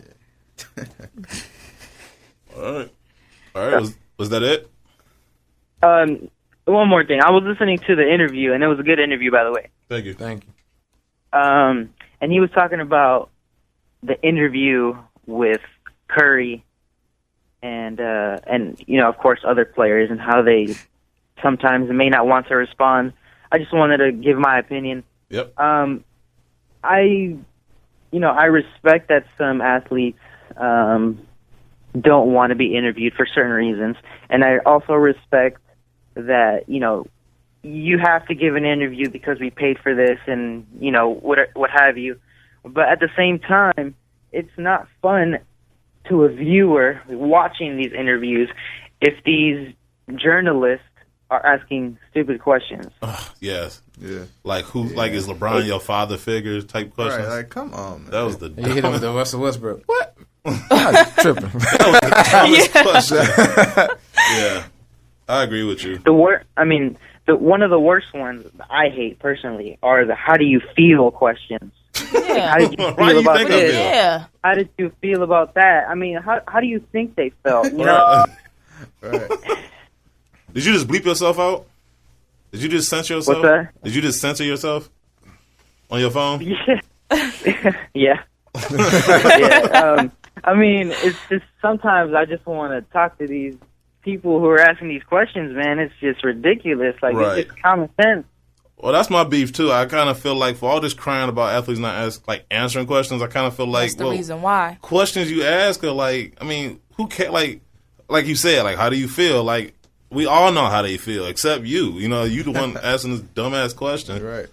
And it's kind of like I have yet to find an interview and being like, oh, man, like, okay, I was blown away by the answer. Like, it's usually these safe answers. Kobe. Like, well, yeah, Kobe usually gives you some. Shout out to Kobe. Gives you what? Kobe gives you what type of answers? Huh? Gives you what type of answers? Kobe kind of gives you some real answers. He'll be honest. Yeah. Not a press conference interview. I'm talking about the interview that they did, like a segment on Showtime or something like that. The Muse. yeah. Don't get me started. Thanks, Isaac, bro. Get out I'm of glad here. someone out You out was there doing good, appreciate it. Isaac, until you said that. Thank you, bro. But Oh man, that's a really good interview. Come on now. No, I got to finish watching it, but yeah, I think I went unconscious, went into a coma. Here's the difference. Kobe has the little Showtime segments. We have movies over here, the Bronze, more than the game. You did a good job. That was tough. Oh, no. Yeah, you guys got them segments. I forgot about that. You in the theaters. So irritating. Kobe NBA check still higher than LeBron's though. So I would too. Oh yeah, playing with somebody who played 33 points and 16 rebounds. We all have 3 rings. Here we go. See what you started, Isaac? See what you started over here? Yeah, I'm sorry. I didn't want to push on this. It's either this or the Kanye one, and I think I want to leave the Kanye one alone. Jesus, Isaac's going for 3 for 3 right now. He's What the hell are we supposed to do, you moron? He's going for the triple. All right, man. Well, thanks for calling in, bro. Take care, man. Thanks. Thank you for having me. No problem. No problem. See ya.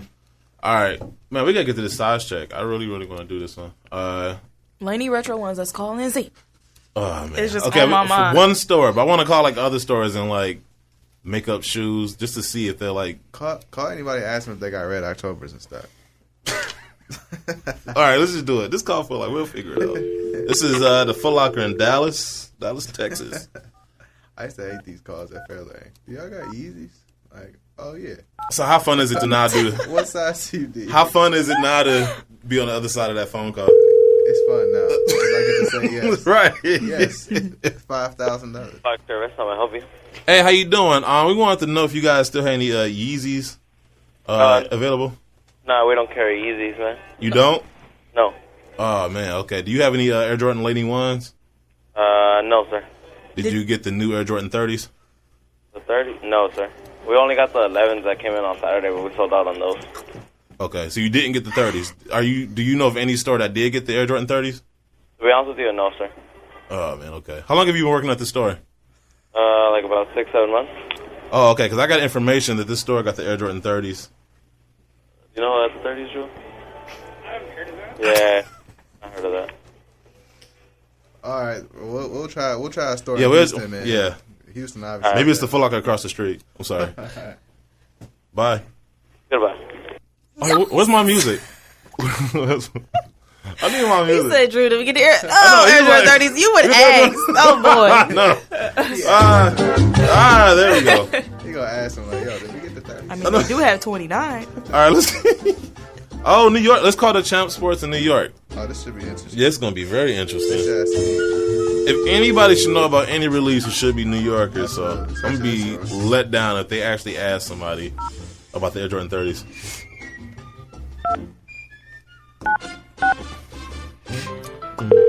Yo, this is Champs in New York. Right, let there me you hear go. I love that New York accent. Yes. Thank you for calling Champ Sports, 125th Street, home of the Retros. This is speaking. How may I help you? Hey, this is the Sneaker Boss Podcast with Sneaker Bar Detroit. Did you just say the home of the retros?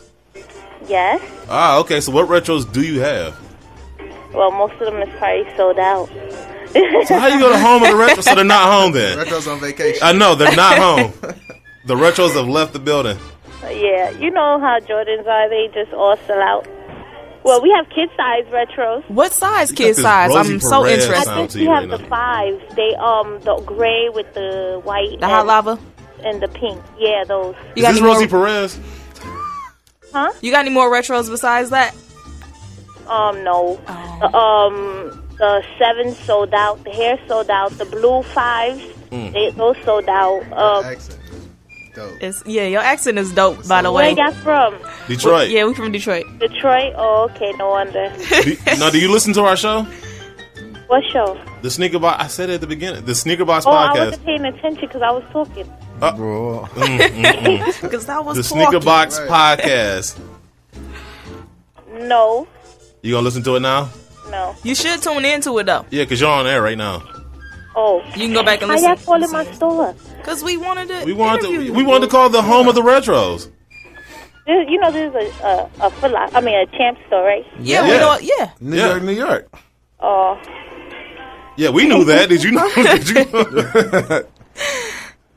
Did you guys get the Air Jordan 30s there? No. What? No. No? You sure? No. Because I was given some information that said you guys, the home of the retros, got the Air Jordan 30s. I don't think there's such thing as it. Because when they say home of the retros, I thought New York. She's good. I know, she's very good. She's good. There's no BSing. What's your name again? Elizabeth. There's no BSing, Elizabeth. Well, I have to go back to work. I can't just be jonesing on the phone. Yes, you can. Are y'all busy? Y'all not even busy. I know. There's no retros there. Well, we got other sneakers in here. Nobody's buying them. Everybody wants the home. They want the We have a retros. lot of people from, You making up a city now. no. The tourists come to our store. Yeah, okay. I'm going to let you get back to pretend to being busy. All right, take care. Yes, you may. Bye-bye. Later. Ta-ta. Later. She was talking to nobody. She was talking to the mirror. All right. All right, let's go. This is Champs. Home of the retros. She sounded just like Rosie Perez from You stupid, dude. let's call that finish line in Boston. Oh, Boston. You talking about accents. Oh, yeah. But Gone to the garden. But the New York accent is the... No, I agree. It's best. better. I'm just saying. As far as accents, though, probably the two best American accents. Yeah. The finish line in Boston, Massachusetts. I love this piano, by the way. It makes me. I made this. Huh? I made this. You're playing it right now. This is live. This is live piano playing by Scully right now. Yes. He brought a piano into the studio. Yep. Yeah, he's playing the flute. He's like a one-man band right now. It's crazy. Just like your man Kobe. Hello? I don't think we're getting the answer from What? Boston, he might. Boston Thugs might actually come get us. Let me ask them. I got the shoe for them. Okay, bet. I just want to know if anybody got the ball Jordan 30 though. Yeah. I'll be giving the wrong information. Cross finish line. This is Bill. How can I help you? How you doing? This is Sneaker Box Podcast. I'm here with Rick Mahorn, D Rose, and Kobe Bryant, and this is yours truly, LeBron, aka the Shoe Guru. I have a question for you. Can you do a shoe check for me, please? Yeah. What do you need to know? Do you have the Tom Brady deflated ponies? Ooh,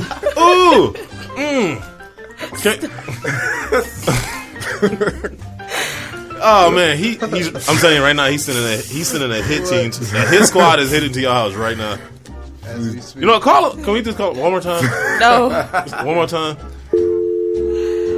That's a real shoe. I don't know why he got so upset. I don't know why he got so upset. Are you calling him back? Yeah, calling him back right now. I mean, I really want to know if these ponies exist. He's gonna call mall security over the phone. Right. Oh, terrible. They're too close to the White House for me, man. I ain't playing no. No, they wait. Boston is. They right next to New York. Why can't? Oh, he's gonna be an ass now. Cross finish line. This is Bill. How can I help you? Hey, this is the Sneaker Box Podcast. We're trying to get some shoes over the phone, and somebody hung up on us. Okay. What are you looking for? Yeah, we're looking for the deflated ponies, and somebody hung up on us like we were making a joke. Sorry, man. I can't really take any phone pranks right now, man. Who's making phone pranks? Yeah. All right, can I ask for? I mean, that was a real shoe, but can I ask for another shoe then? Okay, sure. You guys got the Air Jordan 30s? Air Jordan 30s? Yeah. No, we do not. You sure? Very, very sure. Okay, because somebody told us that like Boston got the only shipment of the Air Jordan 30s. No, man. The 29 is the current number J. Okay. I just want to make sure. Yep. All right. Thank you. He got mad because he stuttered. Yeah, you heard that. Yeah, I know. He wasn't sure. That's why he stuttered. All right. Let's call the Foot Action in Miami, Florida. Maybe they had their Air Jordan 30s. 305 in my yayo. I can't believe that he actually got mad. That's a real shoe.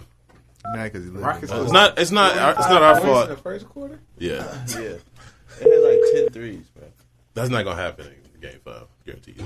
Josh Smith. I can't just. Foot Action International Mall, how may I help you? How you doing? This is the Sneaker Box Podcast with Sneaker Bar Detroit. We're trying to get some information on the shoe. Mm-hmm. Do you guys? Do you normally get retros at your store? Yeah, we get retros here. All right, we're trying to figure out if you guys got the Air Jordan 30s. The 30s? Yeah. Nah, I don't think those have dropped yet, man. Oh, they haven't dropped yet? I think the latest in Miami one or I know everywhere? about is 29. Huh? The latest one I know about personally is the 29s. I don't know about the 30s. Did you get the 11 low this past weekend? Yeah, we had got those. You still got them in stock? No, those sold out, man. Sold out. Wow. That's crazy. Yeah. Do at your particular store, do all the Jordans sell out, or is it just certain? They generally do, depending on the hype that's behind them. Yeah. They generally go the same day. The only one that hasn't sold out immediately were the Hornet 5s. But pretty much all of them. Wow. And, all of it. They all sell out the same Do day. you guys do like raffles or tickets? Yeah. Or? Yeah, we do raffles on all the retros. So every Monday and Tuesday of the week that the retro drops, you just come to the store, you fill out a raffle ticket, and then we make the calls on Friday for the winners. Hey, real quick, do your store sell jerseys too? No, we don't have any jerseys here. We don't have any jerseys. Okay, I was gonna ask. 'Cause I just wanted to know, like, when LeBron left, did like everybody buy the jerseys just to burn them too, or no? Hold on one second, boss. Hold on one second. No, you hold on. I'm putting you on hold. He's Jamaican. Ask him what his name is. I was about to say a few names, but I don't want to be looked at as. Yeah, no, don't. Please don't. Yeah, sorry about that, boss. No, that's cool. That's cool. But I don't forgot the question I even asked you. Okay. How's the weather down there, by the way? This is Miami, man. It's always beautiful, bro. So you guys didn't even really care that LeBron left because you got you live in Miami, so there's other things to do. We got stuff to do, but me personally, I have nothing against LeBron. People need to realize the NBA is a business. Right. He came on a 4-year contract, and at the end of his contract, you know what I mean? He left. I appreciate everything he did. He gave us 2 rings. Solid, you know what I mean? That's what's Finals up. appearances and all that. So me personally, I ain't got no beef with the man. Can I ask you one more question? I do got a question. No problem. Too, go ahead. You ask your question because mine is not sports related. Has Rick Ross ever shopped in that mall? In this particular mall, no, I've never seen him here. We got a lot of. It is more like a tourist style mall. This particular mall, anyway. So we don't get a lot of. We get a lot of South Americans, Europeans. You know what I mean, a lot of tourists. Just not Rick Ross. Not Ross. Okay. I got a question for you too, because you're based down in Florida. Like, I'm headed to Disney World sometime soon. Is Disney World like one of those? Is it like? Are you guys tired of it? That you being so close to it? Nah. Everybody needs a break sometime. Oh, is it? Okay. You know, So it's still as exciting to you as it would be to me. Yeah, man. They set up local plans for whoever live here to make it easier. So if you live in Florida, sometimes you get a better deal. Oh, okay. That's what's up. And just let me ask you one more question. Have you ever heard of our show? I don't think so, boss. I'm gonna be straight up now. Okay, you will be checking it out, right? Yeah, I will be. Most you said Sneaker Box? The Sneaker Box Podcast. The Sneaker Box Podcast. Yes. You're actually on air right now. Oh, that's what's up. But Shout out to the people. Before you hang up, what is your name? My name is Damian Carr. Okay. That's what's up. All right, Damien. Well, when you get those Air Jordan 30s, can you please make sure to call us back? Yeah, I'll keep you posted, man. Just download the app. It's called Unlaced. It lets you know all about the releases and all that stuff. Okay. Thank you. Yep. All right, fam. Peace. Peace. Did you have to go deep voice? All right, so that was our size check for today. New York, the home of the retros, but had no retros. That was the best one. The best one. They had no retros. You called this it. is New York. You called it. I know. Damn, we didn't get to the news. But you know what? I want to. Ain't nothing separating me. There's Reggie Rose right there. You know what? We're not going to have time to go to the news, but real quick, I do want to do. It's 2 things. It's kind of funny. This is like the week of fetishes. This week in stupid. Man steals thousands of sneakers to feed shoe fetish. 57-year-old man in Melbourne, Australia, has been stealing sneakers and slippers off doorsteps for months. Oh, behave. The group of stolen shoes includes men's, women's, and children's shoes and consists of mostly runners. Residents in the area registered complaints to the local police station. The man was even caught on CCTV cameras stealing shoes. But judging from the shoes he stole, he wasn't in it for the money. I saw pictures of him. It was pretty much just run-down shoes. He just hoarding shoes inside his house.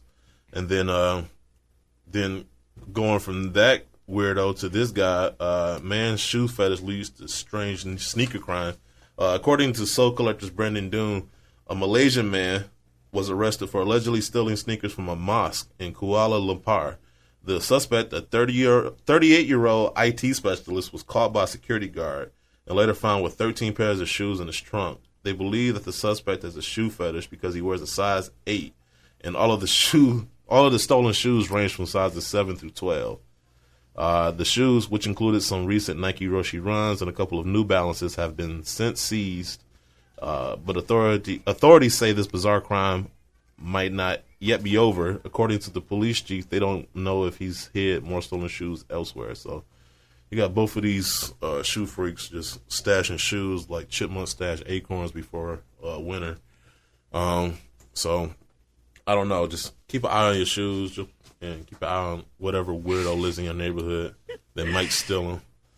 You know what? I'm going to do this one too, real quick.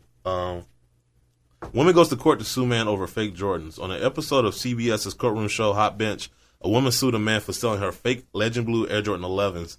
A number of things were obviously wrong with the fake 11s. For instance, the color of the outsole was the wrong color.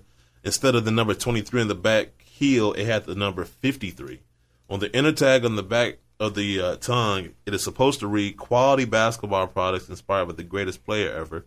But instead it reads quality basketball products inspired by the fattest player ever. The defendant of the case actually tried to double down and say that the shoes were real, even in the face of the evidence. But finally he conceded that he got the shoe that he got the lady were fake 11s because the real ones were sold out. It's somewhere on YouTube. I've seen a couple videos, but they show like snippets, bits and pieces. But somebody sent me a link to the full episode. But yeah, if you ever get a chance to go on YouTube and look that up, it's so obvious. I mean, the shoes, just sitting next to each other, you can just tell the obvious difference. Even the judges were laughing, and they probably know nothing about shoes. So that's that. Crazy. A couple of things, too. Dang, Scully went up. We got a bunch of shoes coming out, too. Got some more details on the Air Jordan Retro 11 72 and 10. Real quick for everybody that's looking forward to that shoe. This version of the Air Jordan Retro 11 will commemorate the 1995-96 Chicago Bulls' historic 72 and 10 NBA season. The Air Jordan Retro 11 72 and 10 will have similarities to the Air Jordan Retro 11 Space Jam, but will be featured with red accents instead of blue. The patent leather is also reported to have an iridescent overlay. So somebody made some doctored up some photos, and I seen it, what it may look like. So it looked pretty good so far. I'm starting to come over to the other side as far as whether or not I'm going to get them. The upper will feature a thick premium leather build instead of the traditional mesh. Other details include an embossed Jumpman logo on the back outer heel instead of the traditional stitch version, and different laces that will replace the classic rope laces. There will also be a price increase, bringing its retail to $220. So look for them this upcoming Christmas season on Saturday, December 19th. Anybody getting those? I'm gonna grab a pair. You planning on getting them? Still don't know yet? My pocket's kind of. I gotta watch my pockets. You got like 6 months from now. Still gotta watch my pockets. You gotta watch up. Does she fronting over there? I know. Oh no, you can sell those 16s. Chill out. She gonna put them on eBay. There you go. That's your $220 right there. Plus, I got 2 get countdown the shirt packs. and the socks, huh? 2 countdown packs. Ooh, what's the other one? The same. So you got 2 of the same. I got. Yep. 2 countdown packs. So you just double down on the 1 pack. 15s, 19s. What else I got? I got some stuff in my closet. Wow. In my room, I should say. Oh, no, you gotta take a picture. Nope. Take a picture and send it to me, and I'll tweet it out. Let's see what I got. Oh man, here you go. You're so modest, so modest. And I you know, you might be one of the few people, and I think it looks better that kept the shroud on. Everybody was so quick to take. I know. I love it. Everybody was so quick to take theirs off. I thought it looked better with the shroud. It was so classy. It just looked, it looked like, why do you have that Retro 16 on if you're not going to keep the strap? There you go. Your purpose. I agree with you. You shouldn't have bought the shoe. Oh man, that's how I be thinking. You make me so jealous right now. I swear, if we were the same size. No, that's impossible. Somebody be walking out of I had to be like real. Somebody be walking out of barefoot. What size are you wearing again? 5.5, 6. Okay. Yeah, it's not. I just wanted to make sure. I just wanted to double check. I mean, you wasn't going to fit a toe in it. I just want a confirmation, that's all. So anyway, release dates. Guru. Hit us up with the releases. You're about to be amazed. I know. You know what? I'm not. Because I have high expectations of your closet. I don't think I pulled everything out the closet when I put it on the floor. Thursday, May 28th. Nike Lab Free Rift Sandal. North American release. Nike Air Max 1990 OG. Put some oomph in it. Put some oomph in it. Oomph. Push it. What's that commercial? They're going to bust in here right now.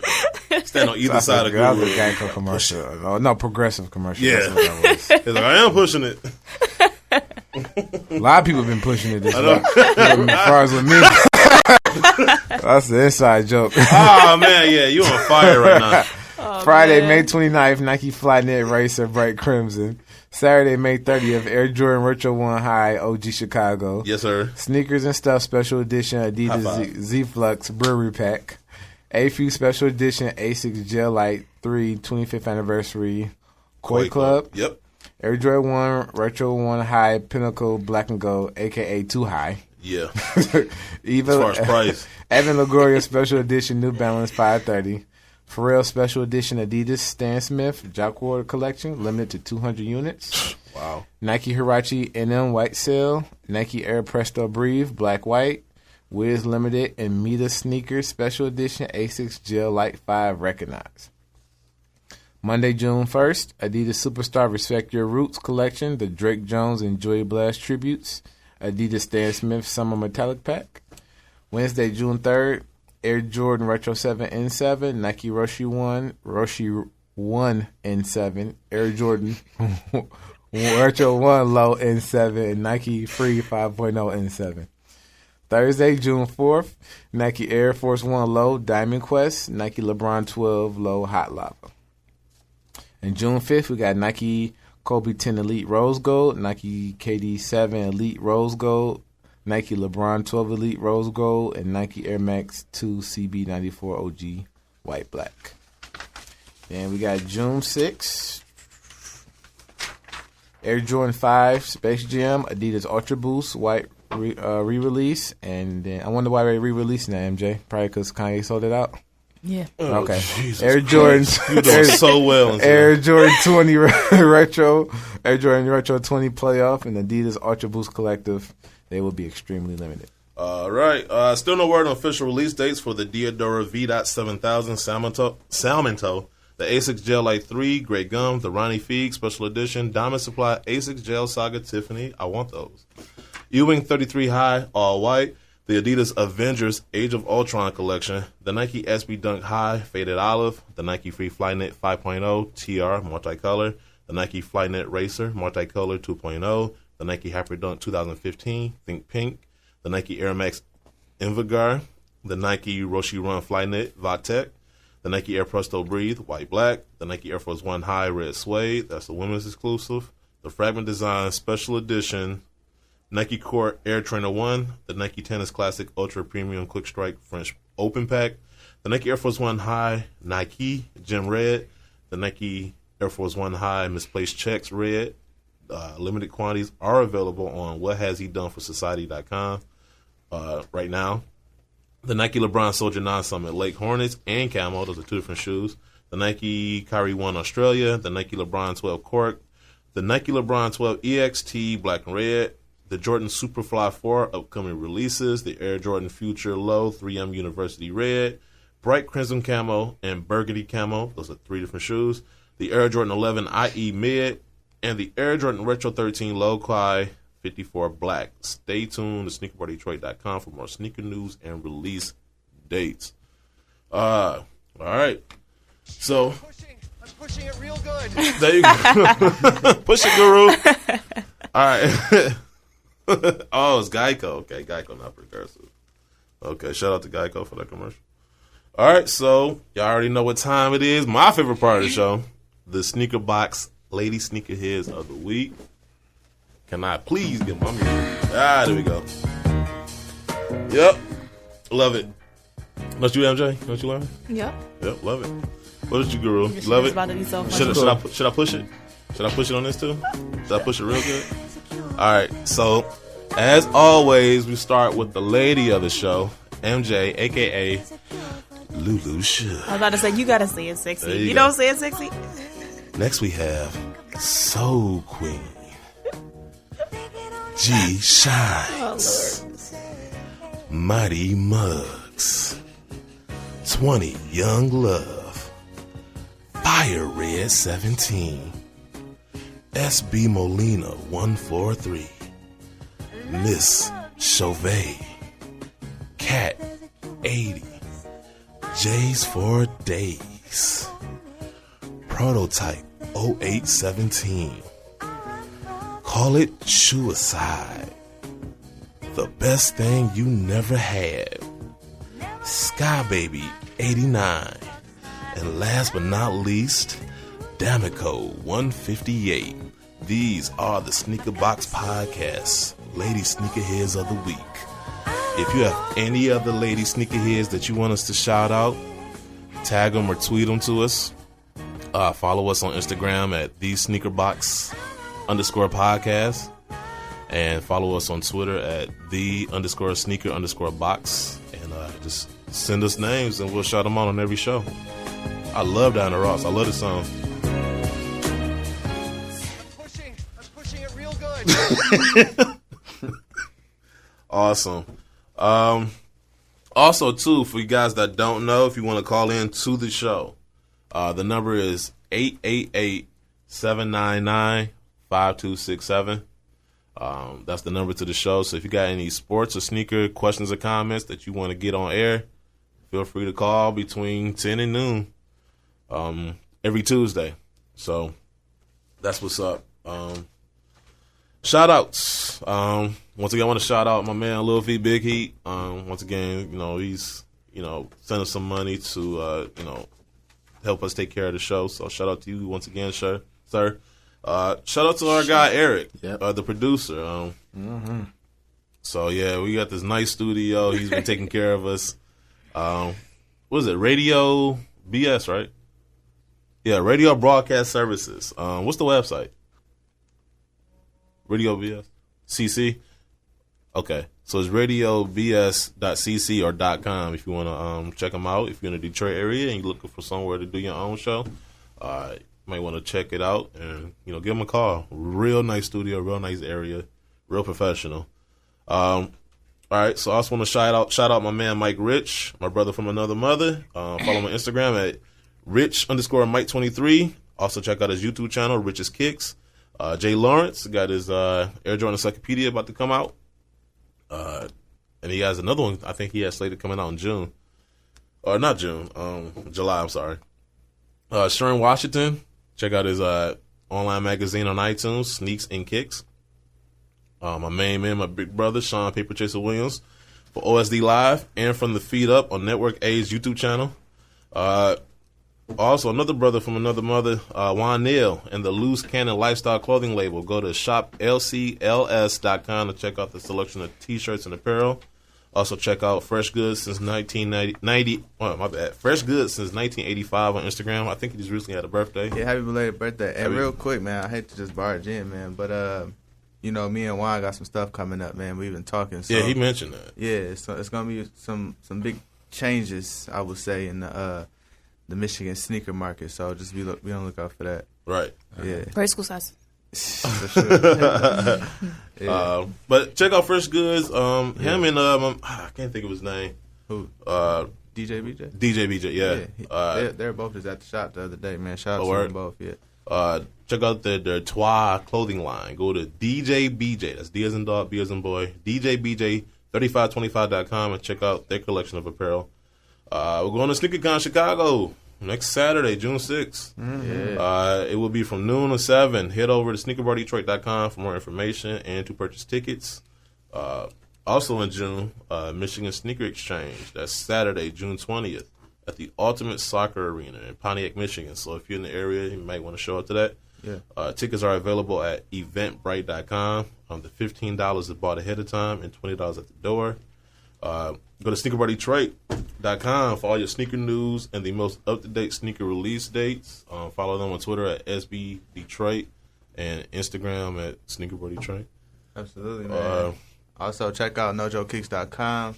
Come see us, man. 1220 Library Street or on 168 West Maple Road in Birmingham. For all the releases, of course, and all the other stuff, OVOs and mags. Y'all still got those mags? I do got some mags. Hey, man, you know what I just picked up? I just picked up some more mags? Game Worn, Gary Payton 13s. They're super What dope. team was he playing? They're all black with the Super Science green, so I'm assuming the Super Science. Oh, yeah, those are hot. And last but not least, check out our sponsor, Grace Brand, by going to the website, grace.com, to find the best high-end casual and dress shoes without the high-end price tag. Shout out to Greats. Yes, Greats. Appreciate you guys. Yes, big ups to them. So that wraps up this episode of the Sneaker Box Podcast, episode 38. What is this, our 5th episode in? Mm-hmm. Yeah. Is it? I think so. 6? Yeah. I think it's a 6. Nope. Yeah, our first one was 33. 33, 34, 35. Go back to math. It's like, no, I'm just playing. This is our 6. Well, it's been fun. Nonetheless. So, we got some big guests we're working on getting in. I'm not going to say any names. Going up Huh? on a Tuesday. What? Yep. You are It get usually real. hyped. That New York accent just got I know, it just, turned yeah, she just made my day. New York. But yeah, but something to eat, man. I appreciate you guys. Me too. Definitely follow us. Download the show. Check it out on YouTube. Give us thumbs up. Oh, and I need 10 more followers. I got like 4,990 followers. Oh, that sucks. And I told myself, like, once I get to 5K, I won't really worry about. Because, normally just to find girls, light-skinned girls, or like, Why they gotta be light skinned? I'm saying, that's you. I'm not. You right? I'm saying, right. You in the kind of mid-range walk of that getting line. it. You there. Brown skin. They only get all them If it was followers. two You boats, light skin, bro. If there was You two light skin. boats. Ain't no brown skin. If there was 2 boats, one was dark, one was light. You'd be on that light skin boat. Yeah. You was definitely in the house. You was definitely in the house. Right. You can tell where we've been at. Yeah, okay. So, I was underneath. I was outside, but I was in the shade for a minute. Oh, too. man. You Where was you in the think, house. I was at? So, but a dark skinned guy like me, man, to get over 5K. All I know is I was in the field. Special, I in was- the field. was Yeah, I was in the field. I'm a house nigga now. I didn't say that. I didn't say that. Hey, I'm just saying. Hey, man. No, Sean I'm was just saying. dragging the trailer. He driving the trailer. Yeah. He pulled up. That's what I was We was doing. all asleep. Sean was driving the trailer. Girl, Scully, wake up. We out of here. Get up. We got to do the podcast. Hey, Wait. Guru is the dude like, he ain't working. I ain't working. He ain't working. No, I was Look. advertising the blueprint. He's sleeping. I made the cotton picker. Y'all, Hey, where y'all going? Y'all supposed to be working. Why y'all running Why away? they running? Right, they running opposite direction. He sending out smoke techniques. We ain't had texting back there. Hey, what Malcolm say? What's wrong, boss? We sick? No. He sending out smoke signals. Be ready for the Cotton Podcast in the morning. Y'all gonna be here for pancakes in the morning. All the civil rights We activists. sick? Like, I know. We set black people back. We set black people back like 50 years at least. At least 50. my bad, man. My bad. I know. I'm sorry. We had to get it in. It was bound to happen. That's part of our culture. That's how we get past things. We make light of it. You know what I'm There you saying? go. Oh, that's funny. That's what we doing inside the culture. All fun and games, Bless our everybody. ancestors. Don't nobody send me no angry email because I will go off on you. Soft, man. I know. Get over it. But on YouTube, continue to follow us. Give us those thumbs up. Send us your comments and questions. Call in if you can't. Post it on YouTube. We'll get to you. Real quick, somebody asked me. I forgot his name, but he asked about the red Nike Pythons. What y'all think about those? I love them. I do too. I got a pair. I got a pair for you, Guru, if you want some. I think 11.5, right? Yeah, they don't run big, don't they? Yeah, they do run a little big. Hey, it's my man. 11, Juice_Belfort on Twitter. He tweeted me that he wanted to know what everybody thought about him. I thought it super hot. Nice. Nothing really wrong about him. Super hot, yeah. So anyway, that's the way we choose to end our show. We'll see you guys next week. Hopefully, you guys continue to support us, man. And tell your friends, let's get our members up, get our membership up, get our views up. So we'll see you guys next week. All right, we out. Peace.